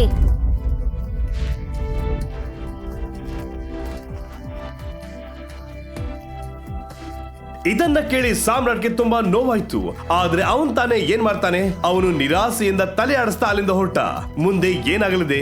ಈ ಮನೆಯಲ್ಲಿ ಅವನಿಗೆ ಗೌರವ ಸಿಗುತ್ತದಾ? ಸಾನ್ಯಾ ಮತ್ತು ಅವಳ ಕುಟುಂಬಕ್ಕೆ ಸಾಮ್ರಾಟ್ ಯಾರು ಅನ್ನುವ ನಾನು ಒಪ್ಕೋತೀನಿ ಆ ದಿನ ನಾನು ಕುಡ್ದಿದ್ದ ಅಮಲ್ನಲ್ಲಿದ್ದೆ ಅಂತ. ಆದರೆ ಇವಳು ಯಾಕೆ ಅವಳ ರೂಮ್ ಡೋರನ್ನು ಲಾಕ್ ಮಾಡ್ದೇನೆ ಮಲಗಿದ್ಲು? ಸಾಮ್ರಾಟ್ ಇನ್ನೂ ಸಹ ಸಾನ್ಯಾಳ ರೂಮ್ನ ಬಳಿ ನಿಂತಿದ್ದ. ಅವನಿಗೆ ಗೊತ್ತಿತ್ತು ಬೇರೆ ಯಾವ ರೂಮ್ಗಳಲ್ಲೂ ಅವನಿಗೆ ಜಾಗ ಸಿಗಲ್ಲ ಅಂತ. ಆದ್ದರಿಂದ ಅವನು ಮನೆ ಕೆಲಸದವರು ಎಲ್ಲಿ ಮಲಗ್ತಿದ್ರು ಅಲ್ಲಿಗೆ ಹೋದ. ಅವನ ಅದೃಷ್ಟ ಅವನಿಗೆ ಒಂದು ಜಾಗ ಸಿಕ್ತು ಮತ್ತು ಅವನು ಅಲ್ಲಿ ಮಲಗಿದ್ದ. ಸಾಮ್ರಾಟ್ಗೆ ಯಾವಾಗ ನಿದ್ದೆ ಬಂತು, ಯಾವಾಗ ಎಚ್ಚರ ಆಯ್ತು ಅಂತ ಗೊತ್ತೇ ಆಗ್ಲಿಲ್ಲ. ಅವನು ಬೇಗ ರೆಡಿಯಾಗಿ ಎಲ್ಗೋ ಹೋದ. ಅವನ ಕಣ್ಣು ಅದ್ವೈತ್ ಮೇಲ್ ಬಿತ್ತು. ಅದ್ವೈತ್ ಸಹ ಅವನನ್ನ ನೋಡಿದ. ಏಯ್, ಎಲ್ಲಿಗೆ ಹೋಗ್ತಿದ್ಯಾ? ಯಾರ್ ನೀನು? ಸಾಮ್ರಾಟ್ ಕಣ್ಣು ಅದ್ವೈತ್ ಮೇಲೆ ಬಿತ್ತು. ಅದ್ವೈತ್ ಸಹ ಅವನನ್ನು ನೋಡಿದ. ಓಹೋ, ನೋಡಿ ಯಾರು ಬಂದಿದ್ದಾರೆ ಅಂತ. ನಿನಗೆ ಎಷ್ಟು ಧೈರ್ಯ ಇಲ್ಲಿಗೆ ಬರೋಕೆ? ಸೆಕ್ಯೂರಿಟಿ ಸರ್, ಇವನ್ ಒಳಗಡೆ ಬಿಡಬೇಡಿ. ಸುಮ್ನೆ ಅಕ್ರಮ್ ಸರ್ಗೆ ತೊಂದರೆ ಕೊಡಕ್ ಬಂದಿದ್ದಾನೆ. ನಾನ್ ನಿನಗೆ ಒಂದು ಅಡ್ವೈಸ್ ಕೊಡ್ಲಾ? ನೀನು ಒಬ್ಬ ಬಡವ ಅಂತ ತಿಳ್ಕೊಂಡು ಅದೇ ರೀತಿ ಜೀವನ ನಡೆಸು. ನಿಮ್ಮಪ್ಪ ಅಕ್ರಮ್ ಸರ್ಗೆ ಡ್ರೈವರ್ ಆಗಿದ್ರು ಅಂತ ನೀನು ಅವ್ರ ಫ್ರೆಂಡ್ ಆಗೋದಕ್ಕೆ ಸಾಧ್ಯನೇ ಇಲ್ಲ. ನಿಮ್ಮಪ್ಪನ್ಗೇನೆ ಅವ್ರ ಹಿಂದೆ ಮುಂದೆ ಓಡಾಡಿ ಏನು ಪ್ರಯೋಜನ ಆಗಿಲ್ಲ. ಮತ್ ನಿನಗೇನಾಗುತ್ತೆ ಹಿಂದೆ ಮುಂದೆ ಓಡಾಡೋದ್ರಿಂದ? ಅದ್ವೈತ್ ಮಾತುಗಳನ್ನ ಕೇಳಿ ಸಾಮ್ರಾಟ್ಗೆ ಕೋಪ ಬಂತು. ಅವನ ಮಾತುಗಳನ್ನ ಕೇಳಿ ಅವನಿಗೆ ಸಾಕಾಗಿತ್ತು. ಅವನು ಬೇಕಿದ್ರೆ ವಾಪಸ್ ಉತ್ತರ ಕೊಡಬಹುದಿತ್ತು. ಆದ್ರೆ ಅವನು ಸುಮ್ನೆ ಆದ.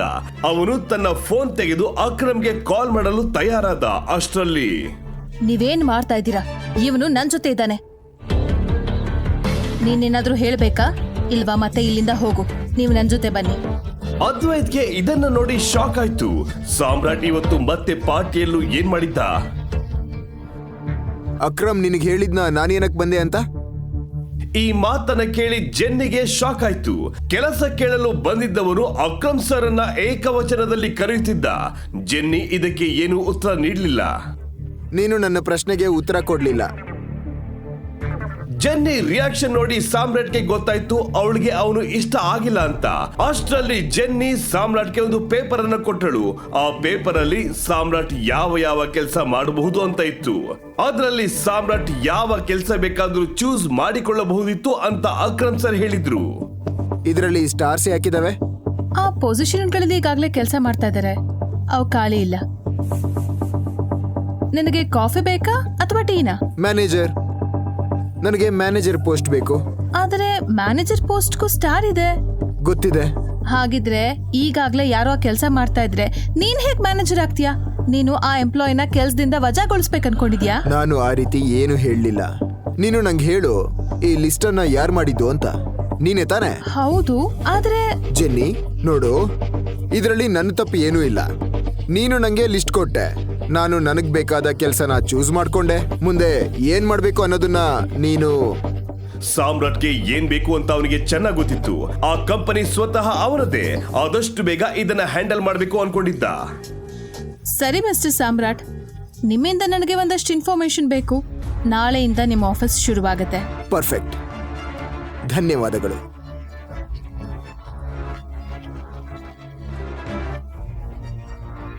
ಆದ್ರೆ ಮಾರ್ಕೋ ಬರೋ ಮೊದಲು ಅವನಿಗೆ ಏನ್ ಮಾಡಲು ಸಾಧ್ಯವಾಗ್ತಿರ್ಲಿಲ್ಲ.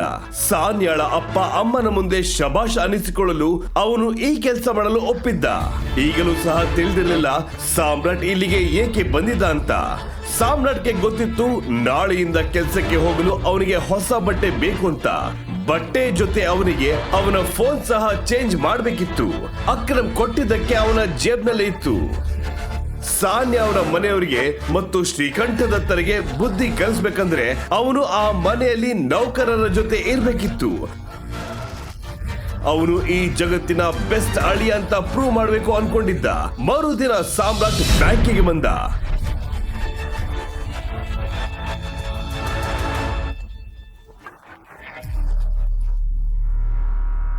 ಈ ಚೆಕ್ಕಿಂದ ಹಣ ವಿತ್ಡ್ರಾ ಮಾಡಬೇಕು. ಅಷ್ಟರಲ್ಲಿ ಪ್ರಣವ್ನ ಕಣ್ಣು ಸಾಮ್ರಾಟ್ ಮೇಲೆ ಬಿತ್ತು. ಪ್ರಣವ್ ಸಹ ಸಾಮ್ರಾಟ್ನನ್ನ ಯಾವಾಗ್ಲೂ ಆಡಿಕೊಳ್ತಿದ್ದ. ನೋಡಿ ಯಾರು ಬಂದಿದ್ದಾರೆ ಅಂತ. ಪ್ರಣವ್ ಆ ಬ್ಯಾಂಕ್ ನಲ್ಲಿ ಕೆಲಸ ಮಾಡ್ತಿದ್ದ. ಅವನು ಖಂಡಿತ ಒಳ್ಳೆಯ ಮನುಷ್ಯನಲ್ಲ. ಅವನಿಗೆ ಸಾಮ್ರಾಟ್ ಹೇಗೆ ಗೊತ್ತಿತ್ತಂದ್ರೆ ಮೊದಲು ಸಾಮ್ರಾಟ್ ಈ ಬ್ಯಾಂಕಿಗೆ ಊಟ ಡೆಲಿವರಿ ಮಾಡಲು ಬರ್ತಿದ್ದ. ಸಾಮ್ರಾಟ್ ಮತ್ತು ಪ್ರಣವ್ನ ಮಧ್ಯೆ ಇದ್ದ ಡಿಫರೆನ್ಸ್ ಅಂದ್ರೆ ಸಾಮ್ರಾಟ್ ಒಬ್ಬ ಬಡವ. ಚೆಕ್ಕಿಂದನ ಹಣ ವಿಡ್ರಾ ಮಾಡ್ಬೇಕಿತ್ತ? ನಿನ್ ಗೊತ್ತಲ್ವಾ ಇಲ್ಲಿ ದೊಡ್ಡ ಮೊತ್ತದ ಹಣ ಮಾತ್ರ ತಗೊಳ್ಳೋದಕ್ಕಾಗೋದು ಚೆಕ್ಕಿಂದ ಅಂತ.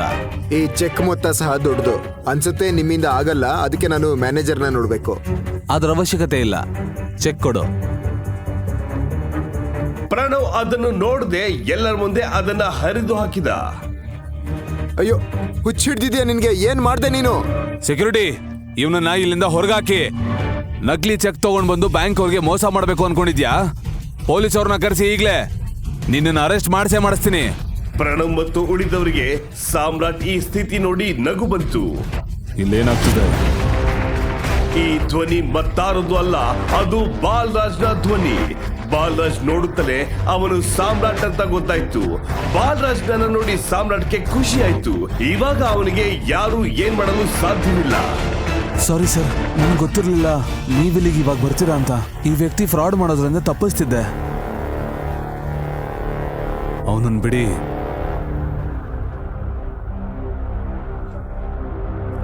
ಸಾಮ್ರಾಟ್ ಸುಮ್ಮನೆ ಬಾಲರಾಜ್ನ ಹಿಂದೆ ಹೋದ. ಯಾರಿಗೂ ತಿಳಿಯಲಿಲ್ಲ ಯಾಕೆ ಬಾಲರಾಜ್ ಅವನನ್ನ ತನ್ನ ಜೊತೆ ಕರ್ಕೊಂಡು ಹೋಗ್ತಿದ್ದಾನಂತ. ಪ್ರಣವ್ ಸಹ ಅವರ ಹಿಂದೆ ಹೋದ. ಆಗ ನಾನ್ ನಿನಗೆ ಹೇಳ್ದೆ ನನ್ನ ಜೊತೆ ಬಾ ಅಂತ. ಇಲ್ಲ ಸರ್. ಬಾಲರಾಜ್ ಅವನನ್ನ ಗುರಾಯಿಸ್ತಾ ನೋಡಿದ. ಪ್ರಣವ್ಗೆ ಭಯ ಆಯ್ತು. ಸಾಮ್ರಾಟ್ಗೂ ಸಹ ಗಾಬರಿ ಆಯ್ತು. ಬಾಲರಾಜ್ನ ಈ ವರ್ತನೆ ನೋಡಿ ತಾನು ಯಾರು ಎಂಬ ಅನುಮಾನ ಬರುತ್ತದೆ ಅಂತ. ಅಕಸ್ಮಾತ್ ಇವನಿಂದ ಏನಾದರೂ ತಪ್ಪಾಗಿದ್ರೆ ಅದು ಮ್ಯಾನೇಜರ್ಗೆ ಗೊತ್ತಾಗ್ಬೇಕು. ನಿನ್ ಲೆವೆಲಲ್ಲಿ ಆಕ್ಷನ್ ತಗೊಂತೀಯ ಅಂದ್ರೆ ಅದು ಮ್ಯಾನೇಜರ್ಗೆ ಬೇಜಾರಾಗೋ ಸಾಧ್ಯತೆಗಳಿರುತ್ತೆ. ಓಕೆ ಸರ್, ಬಾ. ಬಾಲರಾಜ್ ಕಣ್ಸನ್ನೆ ಮಾಡಿ ಸಾಮ್ರಾಟ್ನನ್ನ ಒಳಗೆ ಕರ್ಕೊಂಡು ಹೋದ. ಮ್ಯಾನೇಜರ್ ಕಂಪ್ಯೂಟರ್ ನಲ್ಲಿ ಏನೋ ಕೆಲಸ ಮಾಡ್ತಿದ್ರು. ನಾನು ಬಂದಿರುವುದು ತಿಳಿಯಲಿ ಅಂತ ಬಾಲರಾಜ್ ಡೋರ್ ಅನ್ನ ಜೋರಾಗಿ ಹಾಕ್ತ. ಶಬ್ದ ಕೇಳಿಸಿಕೊಂಡ ಮ್ಯಾನೇಜರ್ ಬಾಗಿಲತ್ತ ನೋಡಿದ್ರು.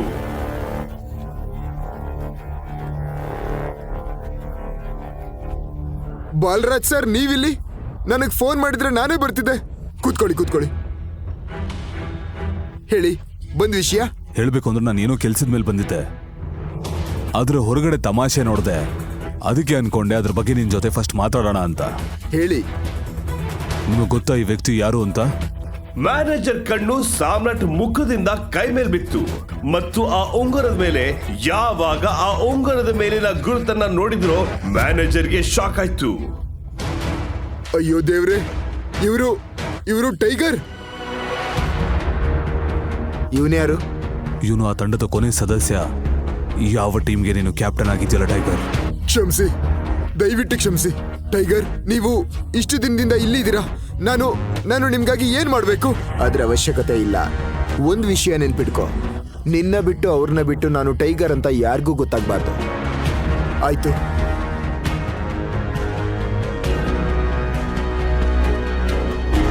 ಟೈಗರ್, ನಿಮ್ಮನ್ನ ನೋಡಿ ಖುಷಿ ಆಯ್ತು.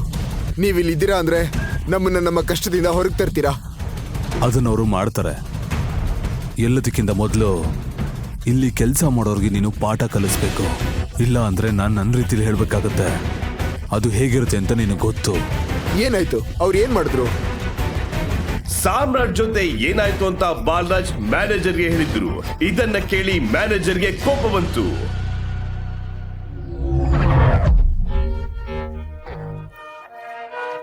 ದೊಡ್ಡ ದಾಡಿ, ಕಪ್ಪು ಕನ್ನಡಕ, ದಪ್ಪ ಚೈನ್ ಹಾಕಿದ್ದ ವ್ಯಕ್ತಿ ಸಿಗರೆಟ್ ಸೇತಿದ್ದ.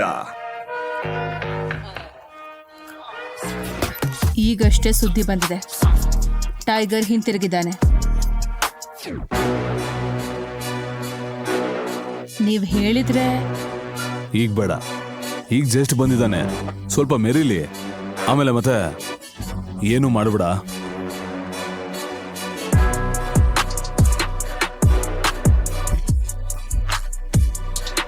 ಈಗ ಮುಂದೆ ಏನಾಗುತ್ತದೆ? ಇವರು ಯಾರು? ಮ್ಯಾನೇಜರ್ ಪ್ರಣವ್ಗೆ ಏನ್ ಮಾಡ್ತಾರೆ? ಇವರು ಏನ್ ಪ್ಲಾನ್ ಮಾಡ್ತಿದ್ದಾರೆ? ಟೈಗರ್ ಪ್ರಣವ್ ಏನ್ ಮಾಡ್ತಿದ್ದಾನೆ ಅಂತ ಮ್ಯಾನೇಜರ್ಗೆ ಯಾವಾಗ ಗೊತ್ತಾಯ್ತು ಅವರಿಗೆ ತುಂಬಾ ಕೋಪ ಬಂತು. ಬ್ಯಾಂಕಿನಲ್ಲಿ ಅವರು ಲ್ಯಾಪ್ಟಾಪ್ ನಲ್ಲಿ ಕೆಲಸ ಮಾಡ್ತಿದ್ರು, ಆದರೆ ಅವರ ಮನಸ್ಸು ಗುಂಡು ಹಾರಿಸೋದಕ್ಕೆ ಕಾಯ್ತಿತ್ತು. ಅವನಿಗೆ ಎಷ್ಟು ಧೈರ್ಯ! ನಾನು ಈಗಲೇ ನೋಡ್ಕೋತೀನಿ. ಬುಲೆಟ್ ಸ್ಪೀಡ್ ಅಲ್ಲಿ ಪ್ರಣವ್ಗೆ ತನ್ನ ಕ್ಯಾಬಿನ್ಗೆ ಬರಲು ಹೇಳಿದ. ಪ್ರಣವ್, ಪ್ರಣವ್ ಒಳಗಡೆ ಬಾ. ಅಲ್ಲಿಗೆ ಪ್ರಣವ್ ಬಂದ. ನೀನ್ ಏನು ಮಾಡ್ದೆ? ಇವರು ಚೆಕ್ ತಗೊಂಡು ಬಂದಿದ್ರು ತಾನೆ? ಯಾರನ್ನ ಕೇಳಿ ಹರಿದಾಕ್ದೆ? ಸರ್, ಇವನು ಒಬ್ಬ ಸಾಧಾರಣ ಡೆಲಿವರಿ ಬಾಯ್. ಇವನು ಫೇಕ್ ಚೆಕ್ ತಂದಿದ್ದ. ಇವನಿಗೆ ಅನ್ಸತ್ತೆ ನಾವು ಲಾಟ್ರಿ ಸಿಸ್ಟಮ್ ಇಟ್ಟಿದೀವಿ ಅಂತ. ಮತ್ತೆ ನಾನು ಇವನ್ ಚೆಕ್ ಡೀಟೇಲ್ಸ್ ನ ಕಂಪ್ಯೂಟರ್ ಅಲ್ಲಿ ಚೆಕ್ ಮಾಡಿದೆ, ಯಾವ ಡೇಟಾ ಮ್ಯಾಚೇ ಆಗ್ಲಿಲ್ಲ. ನೀನು ನಿಜ ಹೇಳ್ತಿದ್ಯಾ? ಹೌದು ಸರ್. ಈ ಡೆಲಿವರಿ ಬಾಯ್ ಯಾರ್ ಚೆಕ್ ತಂದಿದ್ದ ಅಂತ ನಿನಗೆ ಗೊತ್ತಾ? ಅಕ್ರಮ್ ಸರ್ದು. ಏನ್ ಸರ್? ಹೌದು. ಇವನ್ ಜೊತೆ ನೀನ್ ಏನ್ ಮಾಡ್ದ್ಯೋ ಅದು ಓಕೆ, ಆದ್ರೆ ಅಕ್ರಮ್ ಸರ್ ಚೆಕ್ಕಿಗೆ ನೀನು ಏನ್ ಮಾಡ್ದೆ ಅಂತ ಅವ್ರಿಗೆ ಗೊತ್ತಾದ್ರೆ ಆ ಚೆಕ್ಕಿಗೆ ಬಂದ ಸ್ಥಿತಿ ನಿನಗೂ ಬರುತ್ತೆ, ಗೊತ್ತು ಅಲ್ವಾ? ಚೆಕ್ ಎಲ್ಲಿ? ಸರ್, ಇಲ್ಲಿ ಚೆಕ್. ಎಷ್ಟು ಧೈರ್ಯ ನಿಂಗೆ? ಒಂದು ಕೆಲಸ ಮಾಡು, ಈ ಚೆಕ್ನ ಎಲ್ಲಾ ತುಂಡುಗಳನ್ನ ಟೇಪ್ ಹಾಕಿ ಅಂಟಿಸು. ಏನ್ ಸರ್? ಹಾ, ಮತ್ತೆ ಈ ಕೆಲಸ ಆದ್ಮೇಲೆ ನಿನ್ನ ಕೆಲಸದಿಂದ ತೆಗಿತಿದ್ದೀನಿ. You are fired. ಸರ್, ಆದ್ರೆ ನಾನೇನ್ ಮಾಡಿದೆ? ಕೆಲಸದಿಂದ ತೆಗಿತಿದ್ದೀನಿ, ಅದನ್ನ ಕೇಳಿಸ್ಕೊಂಡೆ, ಆದ್ರೆ ಅದಕ್ ಮುಂಚೆ ಏನ್ ಹೇಳ್ದೆ ಅಂತ ಕೇಳಿಸ್ಲಿಲ್ವಾ? ಈ ಚೆಕ್ ಅನ್ನ ಮತ್ತೆ ಅಂಟಿಸ್ಬೇಕಂತ ಗೊತ್ತಿದ್ರೆ ಅವನು ಹರಿದಾಗ್ತಿರ್ಲಿಲ್ಲ. ಈ ಚೆಕ್ ಅಕ್ರಮ್ ಸರ್ದು. ಇದನ್ನ ಸರಿಯಾಗಿ ಅನ್ಸು. ಏನಾದ್ರೂ ಸ್ವಲ್ಪ ತಪ್ಪಾದ್ರೆ ನಾನು ಏನ್ ಮಾಡ್ತೀನಿ ಗೊತ್ತಲ್ವಾ? ನಿನ್ಗೆಲ್ಲೂ ಕೆಲಸ ಸಿಗ್ಬಾರ್ದು, ಆ ರೀತಿ ಮಾಡ್ತೀನಿ. ಹೇಳ್ತಿರೋದು ಅರ್ಥ ಆಗ್ತಾ ಇದೆಯಾ? Do it now. ಪ್ರಣವ್ ಭಯದಿಂದ ಬಾಲರಾಜ್ ಮತ್ತು ಸಾಮ್ರಾಟ್ ಅಂತ ನೋಡಿ ಹಿಂತಿರುಗಿದ ಮತ್ತು ಆರಂಭಿಸಿದ. ಸಾಮ್ರಾಟ್ ತನ್ನ ಮನಸ್ಸಲ್ಲಿ ಅಂದುಕೊಳ್ತಿದ್ದ, ಈ ಪ್ರಣವ್ ಎಷ್ಟು ನನ್ನಂಥವ್ರ ಜೊತೆ ಹೇಗೆ ನಡೆದುಕೊಂಡಿರಬಹುದು ಅಂತ. ಈ ಕಡೆ ಪ್ರಣವ್ ಅಂದ್ಕೊಳ್ತಿದ್ದ, ತನ್ನ ಮ್ಯಾನೇಜರ್ ಹಾಗೂ ಬಾಲರಾಜ್ ಸರ್ ಒಬ್ಬ ಸಾಧಾರಣ ಡೆಲಿವರಿ ಹುಡುಗನಿಗೆ ಏನಕ್ಕೆ ಸಹಾಯ ಮಾಡ್ತಿದ್ದಾರಂತ. ಕೊನೆಗೂ ಚೆಕ್ ರೆಡಿ ಆಯ್ತು. ದಯವಿಟ್ಟು ಕ್ಷಮಿಸಿ ಟೈಗರ್, ಇಷ್ಟು ದಿನ ನೀವು ಎಲ್ಲಿದ್ರಿ? ಮೊದಲು ನೀನ್ ನನ್ಗೆ ಹೇಳು, ನನ್ನ ಅಪ್ಪ ನಿನ್ಗೆ ಹೇಗ್ ಗೊತ್ತು ಅಂತ. ನಾನು ಅವ್ರ ತಂಡದ ಸದಸ್ಯ. ಕೇಳು, ಟೈಗರ್ ಏನೋ ವಾಪಸ್ ಬಂದಾಯ್ತು, ಆದ್ರೆ ಮಾರ್ಕೋ ಬರೋವರೆಗೂ ಯಾರಿಗೂ ಏನೂ ಗೊತ್ತಾಗಬಾರ್ದು, ಇಲ್ಲ ಅಂದ್ರೆ ಕಷ್ಟ ಆಗತ್ತೆ. ಬಾಲರಾಜ್ ಸರ್ ಹೇಳ್ತಿರೋದು ಸರಿ. ನಮ್ ಹುಲಿಗಳ ಗುಂಪಲ್ಲಿ ಒಂದು ನರಿ ಸೇರ್ಕೊಂಡಿದೆ. ನಮ್ ಎಲ್ಲಾ ಪ್ಲಾನ್ಗಳನ್ನ ನಮ್ ಎನಿಮೀಸ್ಗೆ ಇನ್ಫಾರ್ಮ್ ಮಾಡುತ್ತೆ. ಹಾಗಾಗಿ ಹುಷಾರಾಗಿರ್ಬೇಕು ಟೈಗರ್. ನರಿ ಅಂದ್ರೆ ಸ್ಪೈ? ಹೌದು. ಇದ್ರ ಬಗ್ಗೆ ಮಾರ್ಕ್ ನಿನಗೆ ಎಲ್ಲಾನು ಹೇಳ್ತಾನೆ. ಅಲ್ಲಿವರೆಗೂ ನೀನು ಗುಹೆಯಿಂದ ಹೊರಗಡೆ ಬರಬೇಡ. ಇಷ್ಟರಲ್ಲೇ ನಮಗೆ ಗೊತ್ತಾಗುತ್ತೆ ನಿಮ್ಮಪ್ಪ ಸಂಜಯ್ಗೆ ಏನಾಯ್ತು, ಯಾರು ಏನ್ ಮಾಡಿದ್ರು ಅಂತ, ನರಿ ಯಾರು ಅಂತ. ಮತ್ತೆ ಜೊತೆಗೆ ಈ ನರಿಗಳು. ಇದನ್ನ ಕೇಳಿ ಸಾಮ್ರಾಟ್ಗೆ ಒಂದು ಹೆಸರು ನೆನಪಾಗಿದ್ದು, ಮಾರ್ಕೋ. ಯಾವ ರೀತಿ ರಾಣಾ ಸಂಜಯ್ಗೆ ಮೋಸ ಮಾಡಿದ್ನೋ ಅದೇ ರೀತಿ ಮಾರ್ಕೋ ಸಹ ಮಾಡ್ತಾನಂತ. ಮಾರ್ಕೋ ಮತ್ತು ಅವನ ಫಾಲೋವರ್ಸ್ ಮೇಲೆ ಸಾಮ್ರಾಟ್ಗೆ ಕೋಪ ಇತ್ತು. ಈ ಗುಂಪಲ್ಲಿ ಮತ್ತೆ ಯಾರ್ಯಾರಿದ್ದಾರೆ? ನಾನು ಭೇಟಿ ಮಾಡಬೇಕು. ನನ್ನ ಮತ್ತೆ ಅಕ್ರಮ್ನ ಭೇಟಿ ಮಾಡಿದ್ಯಾ? ಈಗ ಇವನ್ ಭೇಟಿ ಮಾಡಿದ್ಯಾ? ಇಕ್ಬಾಲ್, ಪಾರ್ಕರ್, ಅಲನ್ಯ, 3 ಜನ ಬಾಕಿ. ಅಲನ್ಯ ಅಂದ್ರೆ ನಮ್ ಗುಂಪಲ್ಲಿ ಹುಡುಗಿನೂ ಇದ್ದಾಳ? ಹೌದು, ಅವಳು ಮುಂಚೆ ಅವಳಮ್ಮ ಆ ಸ್ಥಾನದಲ್ಲಿದ್ಲು. 1 ವರ್ಷದ ಮುಂಚೆ ಅವಳು ತೀರ್ಕೊಂಡ್ಲು. ಈಗ ಅಲನ್ಯ ಪೊಸಿಷನ್ ಅಲ್ಲಿದ್ದಾಳೆ. ಅವಳು ಸಾಧಾರಣ ಹುಡುಗಿ ಅಲ್ಲ, ಅವಳು ಬೆಂಕಿ ಇದ್ದಂತೆ. ನಾನ್ ನನ್ನ ಜೀವನದಲ್ಲೇ ಅಲನ್ಯ ಅಂತ ಹುಡುಗಿನ ಎಲ್ಲೂ ನೋಡಿಲ್ಲ. ಬ್ಯೂಟಿ, ಬ್ರೈನ್, ಶಕ್ತಿ ಎಲ್ಲ ಇದೆ ಅವಳ ಹತ್ರ. ನನಗೆ ಅರ್ಥ ಆಗ್ಲಿಲ್ಲ. ಹಠವಾದಿ. ಅವಳು ಹಠದ ಮುಂದೆ ನನ್ನ ಹಠ ಸಹ ಕಡಿಮೆನೆ. ಹೇಳಕ್ ಮಾತ್ರ ನಮ್ಮ ಟೀಮಲ್ಲಿ ಅವಳೊಬ್ಳು ಹುಡುಗಿ, ಆದ್ರೆ ನಮ್ಮ ಟೀಮಲ್ಲಿ ಇರುವ ಎಲ್ಲರಿಗಿಂತ ಅವಳೆ ಶಕ್ತಿಶಾಲಿ ಮತ್ತು ಬುದ್ಧಿವಂತೆ. ಇದನ್ನ ಕೇಳುತ್ತಿದ್ದಂತೆ ಸಾಮ್ರಾಟ್ಗೆ ಅರ್ಥ ಆಯ್ತು ಬಾಲರಾಜ್ನ ಗುರಿ ಏನು ಅಂತ. ಸಾಮ್ರಾಟ್ ಟೈಗರ್ ಅಂತ ಅವನಿಗೆ ಗೊತ್ತಾದ್ರೆ ಏನಾಗುತ್ತೆ, ಅವನಿಗೆ ತೊಂದರೆ ಆಗುತ್ತಾ? ಆದ್ರೂ ಅವನಿಗೆ ಇದನ್ನ ಎದುರಿಸ್ಬೇಕಂತ ಅನಿಸ್ತಿತ್ತು. ಸಾಮ್ರಾಟ್ಗೆ ಅವಳನ್ನ ಬೇಗ ಮೀಟ್ ಮಾಡಬೇಕು ಅನಿಸ್ತು. ಅಷ್ಟರಲ್ಲಿ ಮ್ಯಾನೇಜರ್ ಡಿಕೆ ಹೇಳಿದ್ರು,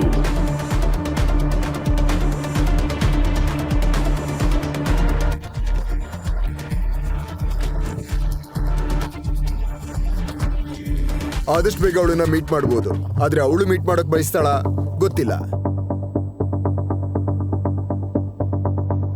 ನನಗೂ ಗೊತ್ತಿಲ್ಲ ಅಂದ್ರೆ ಟೈಗರ್ಗಾಗಿ ನಾವು ಅವಳನ್ನ ಒಪ್ಪಿಸ್ಬೇಕು. ನಾನ್ ಏನ್ ಅನ್ಕೊಂಡಿದ್ದೀನೋ ಆ ತರ ಹುಡುಗ ಅಲ್ಲ ಇವನು. ಬಾಲರಾಜ್ನ ಮಾತು ಕೇಳಿ ಡಿಕೆಯ ಕಿವಿಗಳು ಚುರುಕಾದವು. ಬಾಲರಾಜ್ ಸರ್, ರಿಂಗಲ್ಲಿ ಸಾಮ್ರಾಟ್ ನಿಮ್ಗೆ ಟಕ್ಕರ್ ಕೊಟ್ಟಿದ್ದಾನ? ಇದನ್ನ ಕೇಳಿ ಬಾಲರಾಜ್ ನಕ್ಕ ಮತ್ತು ಮ್ಯಾನೇಜರ್ ಸಹ ನಗಲು ಆರಂಭಿಸಿದ. ಮತ್ತೆ ಟೈಗರ್, ನಿಮ್ಗೆ ಎಷ್ಟು ಹಣ ಬೇಕು? ನಾನ್ ನಿಮ್ಗೆ ಆ ಹಣ ಕೊಡ್ತೀನಿ. ಆಮೇಲೆ ಅಕ್ರಮ್ ಸರ್ ಆಫೀಸಿಂದ ಹೊಸ ಚೆಕ್ ತೆಗೆದುಕೊಳ್ತೀನಿ. ಈಗ ನನಗೆ 1 ಕೋಟಿ ಬೇಕು. ಉಳಿದ 49 ಕೋಟಿನ ನನ್ನ ಹೊಸ ಅಕೌಂಟಿಗೆ ಹಾಕ್ಸಿ. ಸರಿ, ಮಾಡಿಸ್ತೀನಿ. ಇದನ್ನ ಕೇಳಿ ಡಿಕೆ ಅವಳಿಗೆ ಹಣ ತರಲು ಹೋದ. ಬಾಲರಾಜ್, ಈ ಅಲನ್ಯ ಆ ಹುಡುಗಿ ಬಗ್ಗೆ ನಿನ್ಗೆ ಏನ್ ಗೊತ್ತು?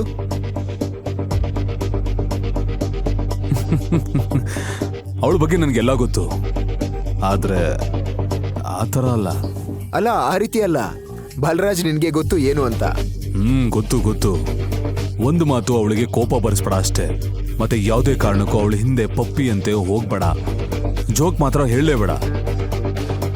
ಜೋಕ್ ಹೇಳೋರ್ ಜೀವನೇ ತೆಗಿತಾಳೆ ಅವಳು. ಮತ್ತೆ ಟೈಗರ್, ನಿನಗೆ ಈಗ ಒಂದು ಕಾರ್ ಅವಶ್ಯಕತೆ ಇದೆ. ನೀನ್ ಈಗಲೇ ಗ್ಲೋ ಮೋಟರ್ಸ್ಗೆ ಹೋಗು. ಅಲ್ಲಿ ನಿನಗೆ ಒಂದು ಕಾರ್ ಕಾಯ್ತಾ ಇದೆ. ನೀನು ಸಾಮ್ರಾಜ್ಯ ಆಳೋಕ್ ಶುರು ಮಾಡಿದ್ಮೇಲೆ ಇವಾಗ ನಾನು ದುಡ್ಡು ಕೊಡ್ತಾ ಇದ್ದೀನಿ. ಇನ್ ಮಿಕ್ಕಿದನ್ನ ಮುಂದೆ ನನಗೆ ಡಬಲ್ ಹಣ ಕೊಡು ಸಾಕು. Okay, thank you.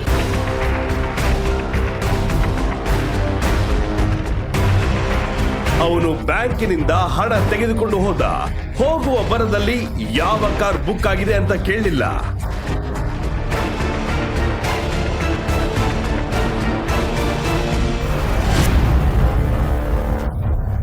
ಅವನು ಕಾರ್ ಶೋರೂಮ್ ಒಳಗೋದ.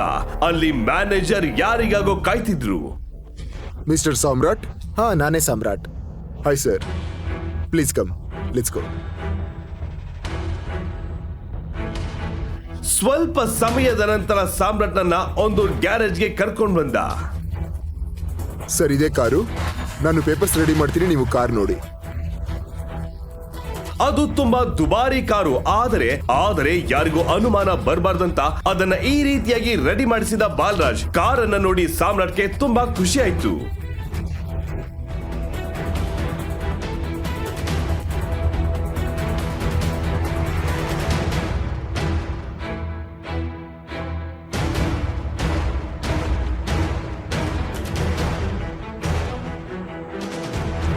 ಹಲೋ, ಇಲ್ಲೇನಾಗ್ತಾ ಇದೆ ಸಾಮ್ರಾಟ್? ನೀನ್ ಕಾರ್ ತಗೋತಾ ಇದ್ಯಾ? ನೀನ್ ಯಾರು? ನಿನಗೇನ್ ಬೇಕು? ಓ, ಐ ಆಮ್ ಚೈತ್ರಾಲಿ, ನಿನ್ ಹೆಂಡತಿಯ ಸ್ನೇಹಿತೆ. ಸಾಮ್ರಾಟ್ ಅಕ್ರಮ್ನ ಪಾರ್ಟಿಯಲ್ಲಿ ಚೈತಾಲಿಯನ್ನ ನೋಡಿದ. ಸಾಮ್ರಾಟ್ ಚೈತಾಲಿಯನ್ನ ನೋಡಿದ್ದ ಅಷ್ಟೇ, ಆದರೆ ಅವಳು ಅವನನ್ನ ಮಾತನಾಡಿಸಲು ಪ್ರಯತ್ನ ಪಡ್ತಿದ್ಲು. ಚೈತಾಲಿಗೆ ಸಾಮ್ರಾಟ್ ಮೇಲೆ ಮೊದಲಿಂದಲೂ ಅನುಮಾನವಿತ್ತು.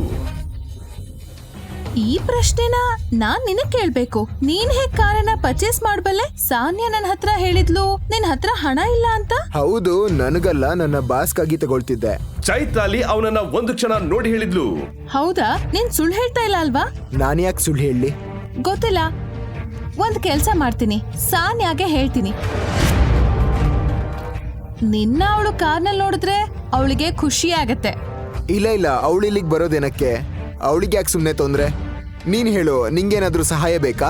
ನೀನ್ ನನಗೆ ಒಂದು ಟ್ರೀಟ್ ಕೊಡ್ಸ್ಬೋದು. ಯಾಕೆ ನೀನ್ ನನಗೆ ಟ್ರೀಟ್ ಕೊಡ್ಸಲ್ವಾ?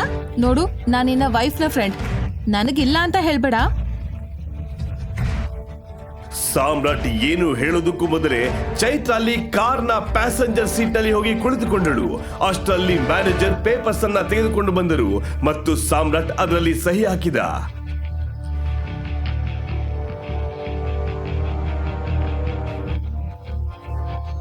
ಸಾಮ್ರಾಟ್ ಡ್ರೈವಿಂಗ್ ಸೀಟ್ ನಲ್ಲಿ ಕುಳಿತು ಹೊರಟ.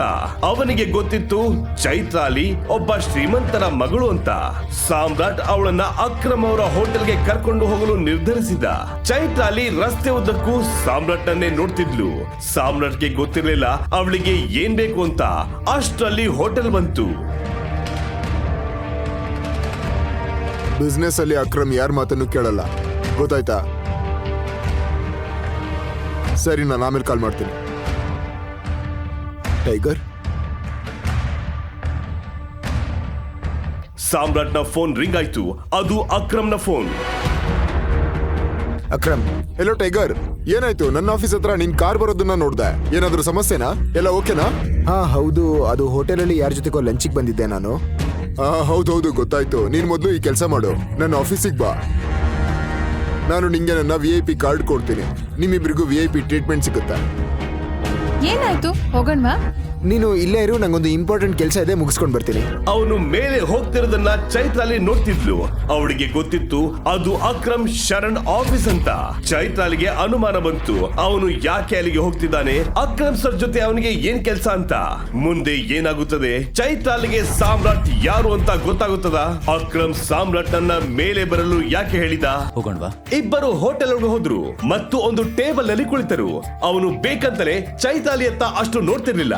ಚೈತ್ರಾಲಿ ಮಾತ್ರ ಅವನನ್ನೇ ನೋಡ್ತಿದ್ಲು. ಏನಾಯ್ತು? ಎಲ್ಲ ಸರಿ ಇದೆ ತಾನೆ? ಹೌದು, ಎಲ್ಲ ಫೈನ್. ಮತ್ತೆ ನೀನು ಈ ಆಫೀಸ್ ನಲ್ಲಿ ಕೆಲಸ ಮಾಡ್ತೀಯಾ? ಏನಾದ್ರೂ ಆರ್ಡರ್ ಮಾಡೋಣ, ನನಗೆ ತುಂಬಾ ಹೊಟ್ಟೆ ಹಸಿತಾ ಇದೆ. ಹಾ ವೇಟರ್. ಸಾಮ್ರಾಟ್ ಚೈತ್ರಾಲಿಯ ಮಾತುಗಳನ್ನ ಇಗ್ನೋರ್ ಮಾಡ್ತಿದ್ದ. Hi sir, how may I help you? ನೀನ್ ನನ್ನಿಂದ ಏನಾದ್ರೂ ಮುಚ್ಚಿಡ್ತಾ ಇದೀಯಾ? ಇಲ್ಲ ಇಲ್ಲ, ನಾನ್ಯಾಕೆ ನಿನ್ನಿಂದ ಏನಾದ್ರೂ ಮುಚ್ಚಿಡ್ಲಿ? ಹಾಗೇನೂ ಇಲ್ಲ. ಒಂದ್ ಸೆಕೆಂಡ್. ಸಾಮ್ರಾಟ್ ಮತ್ತು ಚೈತ್ರಾಲಿ ಅವರ ಆರ್ಡರ್ ಕೊಟ್ಟರು ಮತ್ತು ವೇಟರ್ ಅಲ್ಲಿಂದ ಹೋದ. ಆದ್ರೆ ಚೈತ್ರಾಲಿಯ ಪ್ರಶ್ನೆಗಳು ಮಾತ್ರ ಮುಗ್ದಿರಲಿಲ್ಲ. ಹಾಗಿದ್ರೆ ನೀನ್ ಏನ್ ಕೆಲಸ ಮಾಡ್ತೀಯಾ? ನಾನು AK ಪ್ರೈವೇಟ್ ಲಿಮಿಟೆಡ್ನಲ್ಲಿ ಚಿಕ್ಕ ಜಾಬ್ ಮಾಡ್ತೀನಿ ಅಷ್ಟೇ. ಅದು ಅಕ್ರಮ್ ಸರ್ ಅವರ ಕಂಪನಿ ಅಲ್ವಾ? ಹೌದು, ರೈಟ್. ಹಲೋ ಗಾರ್ಜಿಯಸ್, ನೀನ್ ತುಂಬಾ ಸುಂದರವಾಗಿದೀಯಾ. ನನಗೆ ಬರೋದಕ್ ಮನ್ಸಿರ್ಲಿಲ್ಲ, ಆದ್ರೂ ಬಂದೆ. ನಾನ್ ನಿನಗೊಂದು ದೊಡ್ಡ ಟ್ರೀಟ್ ಕೊಡಿಸಬಹುದಾ? ಅವನ ಮುಖದಲ್ಲಿ ವಿಚಿತ್ರ ನಗು ಕಾಣ್ತಿತ್ತು. ಅವನ ಇಂಟೆನ್ಷನ್ ಚೈತ್ರಾಲಿಗೂ ಸಹ ಗೊತ್ತಾಯ್ತು. ಸಾಮ್ರಾಟ್ ಸಹ ಇದನ್ನೆಲ್ಲ ನೋಡ್ತಿದ್ದ ಮತ್ತು ಹೇಳಿದ, ನಿನಗೆ ಕಣ್ ಕಾಣಿಸ್ತಿಲ್ವಾ ಅವಳ ಜೊತೆ ನಾನು ಬಂದಿದ್ದೀನಿ ಅಂತ? ಓ ಹೌದಾ, ನನಗನ್ನಿಸ್ತು ನೀನ್ ಇವಳ ತಮ್ಮ ಅಂತ. ಆದ್ರೆ ನೀನೇ ಹೇಳಿದ್ಯಾ ಅವಳ ಜೊತೆ ನೀನು ಬಂದಿದ್ಯಾ ಅಂತ. ಪರವಾಗಿಲ್ಲ, ಸ್ವೀಟ್ ಆಗಿ ಹೇಳ್ತಿದ್ದೀನಿ, ಇಲ್ಲಿಂದ ಹೊರಟೋಗು. ಸಾಮ್ರಾಟ್ ಸ್ವಲ್ಪ ಹೊತ್ತು ಸುಮ್ನಿದ್ದ ಮತ್ತು ಅವನು ಯಾವ ಹಂತಕ್ಕೆ ಹೋಗ್ತಾನೆ ನೋಡೋಣ ಅಂತ ಸುಮ್ನೆ ಇದ್ದ. ಅಷ್ಟರಲ್ಲಿ ಆ ವ್ಯಕ್ತಿ ಚೈತ್ರಾಲಿ ಕಡೆ ತಿರುಗಿ ಹೇಳಿದ, ನೀನ್ ನೋಡಕ್ ಎಷ್ಟು ಸುಂದರವಾಗಿದ್ಯಾ. ನಿನ್ನ ನೋಡಿದ್ರೆ ನೀನ್ ತುಂಬಾ ಶ್ರೀಮಂತರ ಮನೆಯಿಂದ ಬಂದಿದ್ಯಾ ಅನ್ಸುತ್ತೆ. ನೀನ್ ಇಂಥವ್ರ ಜೊತೆ ಎಲ್ಲ ಬರಬಾರ್ದು. Standard is important, right? ನಿನಗೆ ಯಾರಾದ್ರೂ ಬಂದು ಹೇಳಿದ್ರ ಬುದ್ಧಿವಾದ ಹೇಳು ಅಂತ? ಹೋಗಿಲ್ಲಿಂದ. ನೀನ್ ನನ್ ಜೊತೆ ಬಾ, ನಿನಗೆ ಏನು ತೊಂದರೆ ಆಗಲ್ಲ. ನೀನ್ ಇಂಥ ಡೌನ್ಲೋಡ್ ವ್ಯಕ್ತಿಗಳ ಜೊತೆ ಇರಬಾರ್ದು. ಇವನ ಅಪ್ಪನೇ ಅವನ್ ಹುಟ್ಟಿದ ತಕ್ಷಣ ಬಿಟ್ಟು ಹೋಗಿದ್ದಾನೆ ಅನ್ಸುತ್ತೆ. ಸಾಮ್ರಾಟ್ಗೆ ಇನ್ನೂ ತಾಳ್ಮೆಯಿಂದ ಕೂರಲು ಸಾಧ್ಯವಾಗಿಲ್ಲ. ಇವನು ಈಗ ಎಲ್ಲ ಲಿಮಿಟ್ ಗಳನ್ನ ಕ್ರಾಸ್ ಮಾಡಿದ್ದಾನೆ. ಕಮ್. ಏನ್ ಹೇಳ್ತಾ ಇದೀಯ ನೀನು? ಆ ವ್ಯಕ್ತಿ ಯಾವಾಗ ಸಾಮ್ರಾಟ್ ಅಪ್ಪನ ಬಗ್ಗೆ ಮಾತಾಡಿದ್ನೋ ಆವಾಗ ಸಾಮ್ರಾಟ್ಗೆ ತುಂಬಾ ಕೋಪ ಬಂತು. ಅವನಿಗೆ ಹಿಗ್ಗ ಮುಗ್ಗ ಹೊಡೆಯಲು ಆರಂಭಿಸಿದ. ಹುಡುಗಿಯರ ಜೊತೆ ಹೀಗೆ ನಡೆದುಕೊಳ್ಳುವುದು ಸರಿಯಿಲ್ಲ ಅಂತ ಇನ್ನೂ 2 ಬಿಟ್ಟ. ಯಾರ ಅಪ್ಪನ ಬಗ್ಗೆ ಮಾತಾಡ್ತಿದ್ಯಾ ನೀನು? ನಿನ್ನ ಅಪ್ಪ ಇದನ್ನೇನ ಹೇಳ್ಕೊಟ್ಟಿರೋದು ನಿನಗೆ? ಇಷ್ಟು ಹೊತ್ತು ಆವಾಜ್ ಹಾಕಿ ಮಾತಾಡ್ತಿದ್ದ ಆ ವ್ಯಕ್ತಿಯ ಬಾಯಿಂದ ಒಂದು ಮಾತು ಬರ್ಲಿಲ್ಲ. ಇಲ್ಲೇನಾಗ್ತಿದೆ? ಇದೊಂದು ರೆಪ್ಯೂಟೆಡ್ ಹೋಟೆಲ್, ಇದು ಫಿಶ್ ಮಾರ್ಕೆಟ್ ಅಲ್ಲ. ಮ್ಯಾನೇಜರ್, ಎಂತೆಂತ ವ್ಯಕ್ತಿಗಳನ್ನ ಹೋಟೆಲ್ ಒಳಗ್ ಬಿಡ್ತೀರಾ? ಸಾಮ್ರಾಟ್ಗೂ ಸಹ ಅನಿಸಿತು ನಾನು ಅವನಿಗೆ ಜಾಸ್ತಿ ಹೊಡೆದಿದ್ದೀನಿ ಅಂತ. ನೋಡಿ ನೋಡಿ ನನಗೆ ಹೇಗ್ ಹೊಡೆದಿದ್ದಾನೆ, ಎಲ್ಲ ಕಡೆ ರಕ್ತ ಬರ್ತಿದೆ. ಮ್ಯಾನೇಜರ್ ಆ ವ್ಯಕ್ತಿಯನ್ನ ನೋಡ್ತಿದ್ದ ಮತ್ತು ಸಾಮ್ರಾಟ್ನನ್ನ ಸಹ ನೋಡಿದ್ದ. ಸಾಮ್ರಾಟ್ ಏನು ಹೇಳುವುದರ ಮೊದಲೇ ಮ್ಯಾನೇಜರ್ ಹೀಗೆ ಎಂದು ಹೇಳಿದ್ದ, ನಮ್ VIP ಕಸ್ಟಮರ್ ಮೇಲೆ ಕೈ ಮಾಡಿದ್ಯಾ? ಇವನು ನಮಗೆ ತೊಂದರೆ ಕೊಡ್ತಿದ್ದ. ನಾವು ಮೊದಲು ಸುಮ್ಮನಿದ್ವಿ. ಮತ್ತೆ ಮತ್ತೆ ವಾರ್ನಿಂಗ್ ಕೊಟ್ಟ ಮೇಲೂ ಕೂಡ ಅವನು ಸುಮ್ಮನಿರ್ಲಿಲ್ಲ. ಇವನು ನಮ್ಮ ಅಪ್ಪನ ಬಗ್ಗೆ ಕೆಟ್ಟದಾಗ ಮಾತಾಡ್ತಿದ್ದ. ಇದ್ ನಿಜಾನ? ಅವನ್ ಸುಳ್ಳು ಹೇಳ್ತಿದ್ದಾನೆ. ಇಷ್ಟು ಚಿಕ್ಕ ವಿಷಯಕ್ಕೆ ನೀವ್ ಇವನಿಗೆ ಹೀಗ್ ಹೊಡೆದ್ರ? ಏನಾದ್ರೂ ಆಗಿರ್ಲಿ, ನೀವ್ ಇವ್ರನ್ನ ಕ್ಷಮೆ ಕೇಳಿ. ಇವಾಗ ನಾನು ಕ್ಷಮೆ ಕೇಳ್ಬೇಕಾ? ಇವನ್ ಕ್ಷಮೆ ಕೇಳ್ಬೇಕು. ನನ್ನ ಹತ್ರ ಮತ್ತೆ ನನ್ನ ಫ್ರೆಂಡ್ ಹತ್ರ ಕ್ಷಮೆ ಕೇಳು. ನೀನು ಕ್ಷಮೆ ಕೇಳ್ಬೇಕು. ನಿನಗ್ ಗೊತ್ತಿಲ್ಲ ನಾನು ಯಾರು ಅಂತ.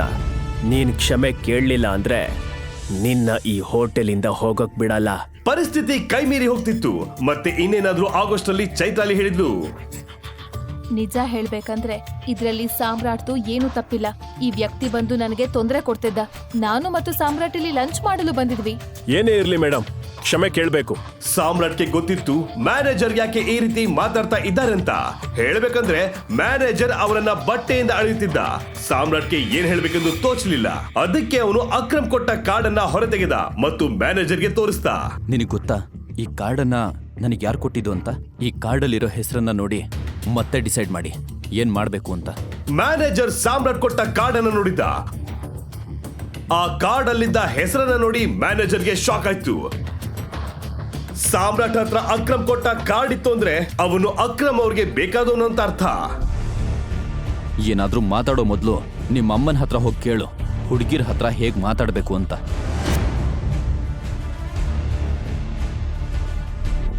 ಸಾಮ್ರಾಟ್ ಚೈತಾಲಿಯನ್ನ ಅವನ ಜೊತೆ ಕರ್ಕೊಂಡು ಅಲ್ಲಿಂದ ಹೊರಟ. ಇಬ್ರು ಒಂದು ಕಾರಲ್ಲಿ ಕುಳಿತರು. ಆದ್ರೆ ಯಾರು ಮಾತಾಡ್ತಿರ್ಲಿಲ್ಲ. ಆಗಿದ್ದೆಲ್ಲ ಆಯ್ತು. ಆದ್ರೆ ಸಾಮ್ರಾಟ್ ಇದನ್ನೇ ಯೋಚಿಸುತ್ತಿದ್ದ, ಚೈತಾಲಿಯ ತಲೆಯಲ್ಲಿ ಏನ್ ನಡೀತಿದೆ ಅಂತ.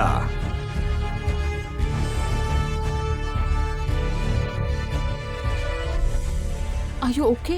ಸಾರಿ, ನಿನ್ ಮೂಡ್ ಮತ್ತೆ ಲಂಚ್ ಎರಡನ್ನೂ ಸ್ಪಾಯ್ಲ್ ಮಾಡಿದೆ. ಬೇಕಿದ್ರೆ ಬೇರೆ ಕಡೆ ಹೋಗ್ತೀನಿ ನೋಡ. ಓಕೆ, ನಾನಿವತ್ತು ಇಡೀ ದಿನ ಫ್ರೀ. ಅವಳ ಮಾತುಗಳನ್ನು ಕೇಳಿದ ಸಾಮ್ರಾಟ್ ಕಾರನ್ನ ಮತ್ತೊಂದು ಹೋಟೆಲ್ ಕಡೆ ತಿರುಗಿಸ್ತಾ.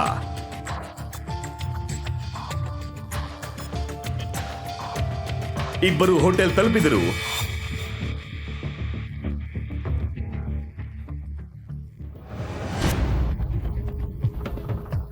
ಸಾಮ್ರಾಟ್ಗೆ ಗೊತ್ತಿತ್ತು ಈ ಹೋಟೆಲ್ ಯಾರದು ಅಂತ.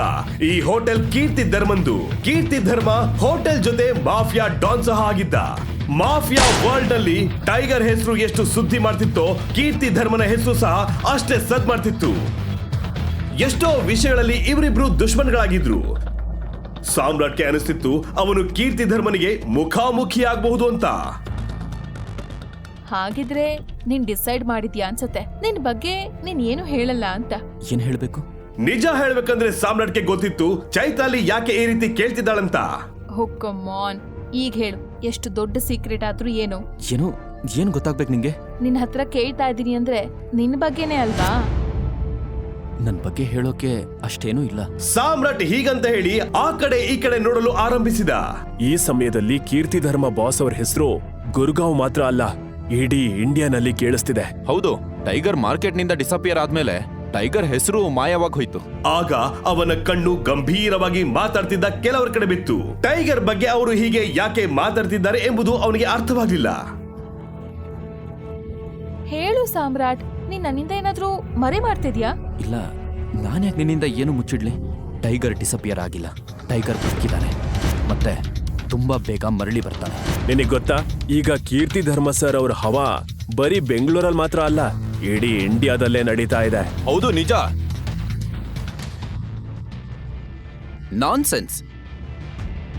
ನಾನ್ಸೆನ್ಸ್ ಮಾತನ್ನ ನೀನ್ ಆಡ್ತಾ ಇದೀಯಾ. ಟೈಗರ್ನ ಕೀರ್ತಿ ಧರ್ಮನ್ ಜೊತೆ ಕಂಪೇರ್ ಮಾಡ್ತಾ ಇದೀಯಾ. ಲೋಕಲ್ ಬ್ರ್ಯಾಂಡೆಡ್ ವಿಸ್ಕಿ ಜೊತೆ ಕಂಪೇರ್ ಮಾಡಿದ ಹಾಗಿದೆ. ಟೈಗರ್ ಬದುಕಿದಾನೆ ಮತ್ತವನು ಬೇಗ ವಾಪಸ್ ಬರ್ತಾನೆ. ಜಾನಿ ಎಂಬ ಈ ವ್ಯಕ್ತಿ ಹೇಳಿದ ಮಾತುಗಳನ್ನ ಕೇಳಿ ಸಾಮ್ರಾಟ್ಗೆ ಶಾಕ್ ಆಯ್ತು. ಸಾಮ್ರಾಟ್ಗೆ ತಿಳಿಯಬೇಕಿತ್ತು ಈ ವ್ಯಕ್ತಿ ಸುಮ್ಮನೆ ಬಾಯಿಗೆ ಬಂದಂತೆ ಹೇಳ್ತಿದ್ದಾನ ಅಥವಾ ಅವರಿಗೆ ಏನಾದ್ರೂ ನಿಜವಾಗ್ಲೂ ಗೊತ್ತಿತ್ತಾ ಅಂತ. ಮುಂದೆ ಏನಾಗುತ್ತೆ ಸಾಮ್ರಾಟ್ಗೆ ನಿಜ ಗೊತ್ತಾಗುತ್ತಾ ಮತ್ತು ಚೈತಾಲಿ ಅವನ ಬಾಯಿಂದ ನಿಜ ಹೇಳಿಸ್ತಾಳ? ಸಾಮ್ರಾಟ್ ಅವರ ಮಾತುಗಳನ್ನ ಗಮನವಿಟ್ಟು ಕೇಳ್ತಿದ್ದ. ಸಾಮ್ರಾಟ್ ಜೊತೆ ಈಗ ಚೈತಾಲಿ ಸಹ ಅವರ ಮಾತುಗಳನ್ನ ಕೇಳಿಸ್ಕೊಳ್ತಿದ್ಲು.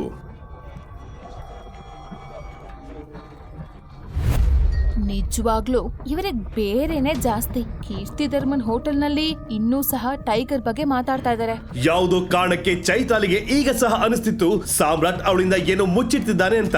ಅವಳು ಸಾಮ್ರಾಟ್ ಅನ್ನೇ ನೋಡ್ತಿದ್ಲು. ಸಾಮ್ರಾಟ್, ಸಾಮ್ರಾಟ್, ಏನ್ ಹೇಳ್ತಾ ಇದ್ದೆ ನೀನು? ನನ್ ಫ್ರೆಂಡ್ಗೆ ನೀನ್ ಸುಳ್ಳು ಹೇಳ್ತಿದ್ಯಾ?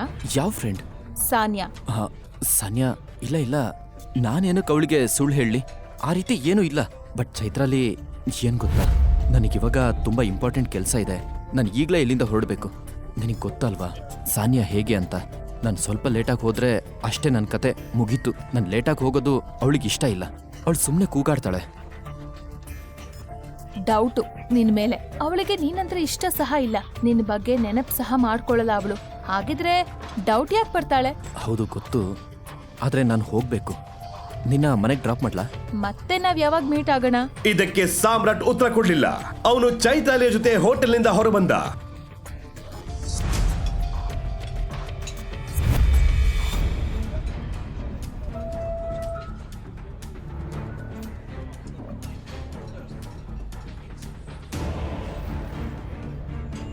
ಹೊರ ಬರುತ್ತಿದ್ದಂತೆ ಸಾಮ್ರಾಟ್ ಅದೊಂದು ದೃಶ್ಯ ನೋಡ್ದ. ಒಂದಷ್ಟು ಗೂಂಡಗಳು ಜಾನಿಗೆ ಹೊಡಿತಿದ್ರು. ಯಾಕೆ ಇವನನ್ನು ಹೊಡಿತಿದ್ದೀರಾ? ನೀನ್ ಯಾರೋ ಕೇಳಕ್ಕೆ? ನಾನು ಯಾರೋ ಬಿಡು, ಉತ್ತರ ಕೊಡು. ಜೀವನದಲ್ಲಿ ನೆಮ್ಮದಿಯಾಗಿರ್ಬೇಕು ಅಂದ್ರೆ ಇಲ್ಲಿಂದ ಹೊರಟು ಹೋಗು, ಇಲ್ಲ ಅಂದ್ರೆ ನಿಂಗೂ ಬೀಳುತ್ತೆ. ಅಯ್ಯೋ, ಈ ಡೈಲಾಗ್ ನಾನು ಹೇಳಬೇಕು ಅಂತ ಅನ್ಕೊಂಡಿದ್ದೆ. ನನ್ನ ಡೈಲಾಗ್ ಅಂತೂ ನೀನ್ ಕದ್ದೆ. ನಿನಗೀಗ ಜಾಸ್ತಿ ಒದೆ ಬೀಳುತ್ತೆ. ಏ ಹೀರೋ, ಬೆಂಗಳೂರಲ್ಲಿ ಹೀರೋಗಿರಿ ನಡೆಯಲ್ಲ. ಸುಮ್ಮನೆ ಇಲ್ಲಿಂದ ಹೊರಟು ಹೋಗು, ಇಲ್ಲ ಅಂದ್ರೆ ಒಂದು ಗುಂಡಿ ತೋಡೋ ಬದಲು 2 ತೋಡಬೇಕಾಗುತ್ತೆ. ಸಾಮ್ರಾಟ್ ಇದಕ್ಕೆ ಯಾವ ಉತ್ತರ ಕೊಡ್ಲಿಲ್ಲ. ಅವನು ಆ ಗೂಂಡಗಳನ್ನ ನೋಡ್ತಾ ಎಷ್ಟು ಜನ ಇದ್ದಾರೆ ಅಂತ ಕೌಂಟ್ ಮಾಡ್ತಿದ್ದ. ಜಾನಿ ಸ್ವಲ್ಪ ಹಿಂದೆ ಸರಿದ. ಸಾಮ್ರಾಟ್ ಮುಂದೆ ಬಂದು ನಿಂತ.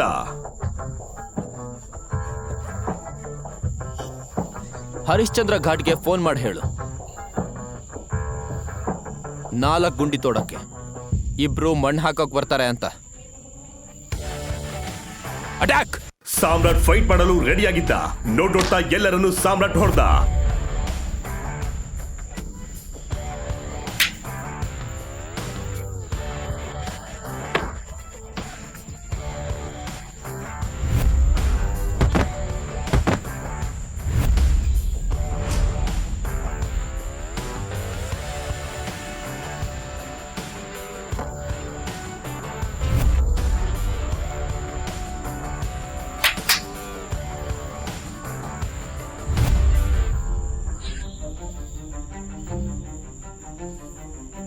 ನನ್ನ ಕಥೆ ಮುಗಿತು ಅನ್ಕೊಂಡಿದ್ದ ಜಾನಿ ಈ ಫೈಟ್ ಅನ್ನು ನೋಡಿ ಶಾಕ್ ಆದ.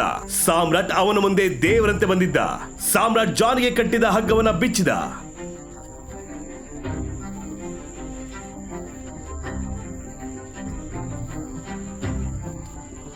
ಬ್ರದರ್, ನೀನ್ ಯಾರು? ನನ್ ಪ್ರಾಣ ಯಾಕೆ ಉಳಿಸ್ದೆ? ಸಾಮ್ರಾಟ್ ಅವನಿಗೆ ಏನು ಉತ್ತರ ಕೊಡ್ಲಿಲ್ಲ. ಬರೀ ಅವನ ಕಣ್ಣುಗಳನ್ನೇ ನೋಡ್ತಿದ್ದ ಜಾನಿ ಮಾತ್ರ ಉತ್ತರಕ್ಕೆ ಕಾಯ್ತಿದ್ದ. ನಾನು ಯಾರು ಅನ್ನೋದನ್ನ ನಿನಗೆ ಹೇಳ್ತೀನಿ, ಆದ್ರೆ ನೀನು ಆ ವಿಷಯವನ್ನ ಯಾರಿಗೂ ಹೇಳಬಾರ್ದು. ಸಾಮ್ರಾಟ್ ಅವನ ಜೀವವನ್ನೇ ಉಳಿಸಿದ್ದ. ಅವನಿಗಾಗಿ ಒಂದು ರಹಸ್ಯವನ್ನ ಅವನು ಸೀಕ್ರೆಟ್ ಆಗಿ ಇಟ್ಕೊಳ್ತಿದ್ದ. ನಾನು ಟೈಗರ್. ಇದನ್ನ ಹೇಳಿ ಅವನು ಅಲ್ಲಿಂದ ಹೊರಟ. ಜಾನಿಗೆ ಶಾಕ್ ಆಯ್ತು. ಅವನಿಗೆ ಸಿಡಿಲು ಬಡ್ದಂತಾಯ್ತು. ಕಣ್ಣು ಮಿಟಿಗಿಸ್ದೆ ಅವನು ಸಾಮ್ರಾಟ್ ಅನ್ನೇ ನೋಡ್ತಿದ್ದ. ಅವನಿಗೆ ತಿಳಿಯಲಿಲ್ಲ ಅವನು ಕನ್ಸ್ ಕಾಣ್ತಿದ್ದನೋ ಅಥವಾ ನಿಜಾನೋ ಅಂತ.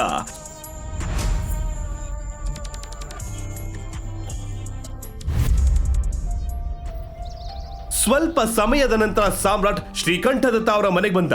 ಅವನು ಒಳಗೆ ಬಂದಾಗ ಸಾನ್ಯಾ ಮತ್ತು ಮನೆಯವರು ಗಂಭೀರವಾಗಿ ಏನನ್ನೋ ಚರ್ಚಿಸುತ್ತಿದ್ದರು.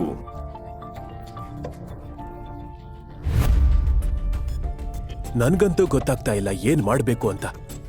ನಾವು ಪೃಥ್ವಿ ಹತ್ರ ಮಾತಾಡ್ಬೇಕು, ಅಕ್ರಮ್ ಸರ್ ಜೊತೆ ಮಾತಾಡು ಅಂತ. ಇವಾಗ ಅವನಷ್ಟೇ ನಮಗೆ ಹೆಲ್ಪ್ ಮಾಡಬಹುದು.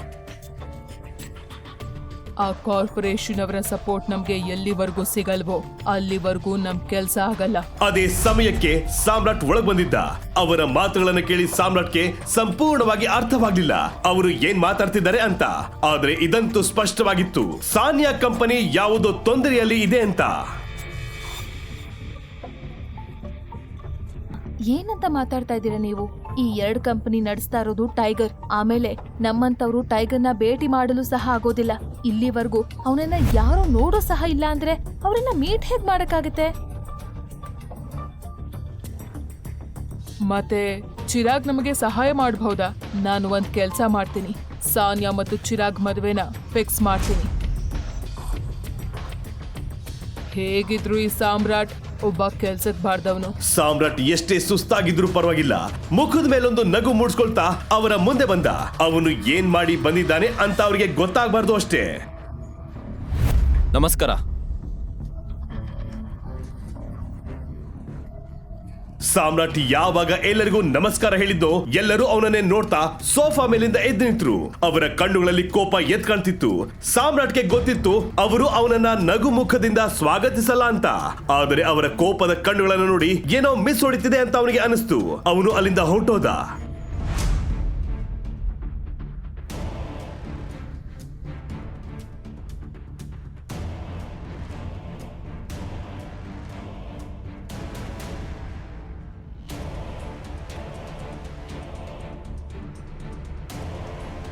ಅಷ್ಟಕ್ಕೂ ಯಾಕೆ ಅವರು ಸಾಮ್ರಾಟ್ ಮೇಲೆ ಅಷ್ಟು ಕೋಪ ಮಾಡ್ಕೊಂಡಿದ್ದಾರೆ? ಸಾನ್ಯಾ ಕಂಪನಿಗೆ ಏನ್ ತೊಂದರೆ ಆಗಿದೆ? ಸಾಮ್ರಾಟ್ ಆ ತೊಂದರೆಯನ್ನ ಬಗೆಹರಿಸ್ತಾನ? ಮುಂದೆ ಏನಾಗುತ್ತದೆ ಅಂತ ತಿಳಿದುಕೊಳ್ಳಲು ಈಗ ನೀವು ಪಾಕೆಟ್ ಎಫ್ಎಂ ನಲ್ಲಿರೋ ಎಲ್ಲಾ ಶೋಗಳನ್ನ ಈಸಿಯಾಗಿ ಕೇಳಬಹುದು. ಈಗಲೇ ಡೌನ್ಲೋಡ್ ಮಾಡಿ ಪಾಕೆಟ್ ಎಫ್ಎಂ ಮತ್ತು ಕೇಳಿ ದೇಶ ವಿದೇಶದಲ್ಲಿ ಫೇಮಸ್ ಆಗಿರೋ ಟೈಗರ್ ರಿಟರ್ನ್ಸ್ ಅನ್ನೋ ಮೈ ನವಿರೇಳಿಸೋ ಕಥೆಯನ್ನ.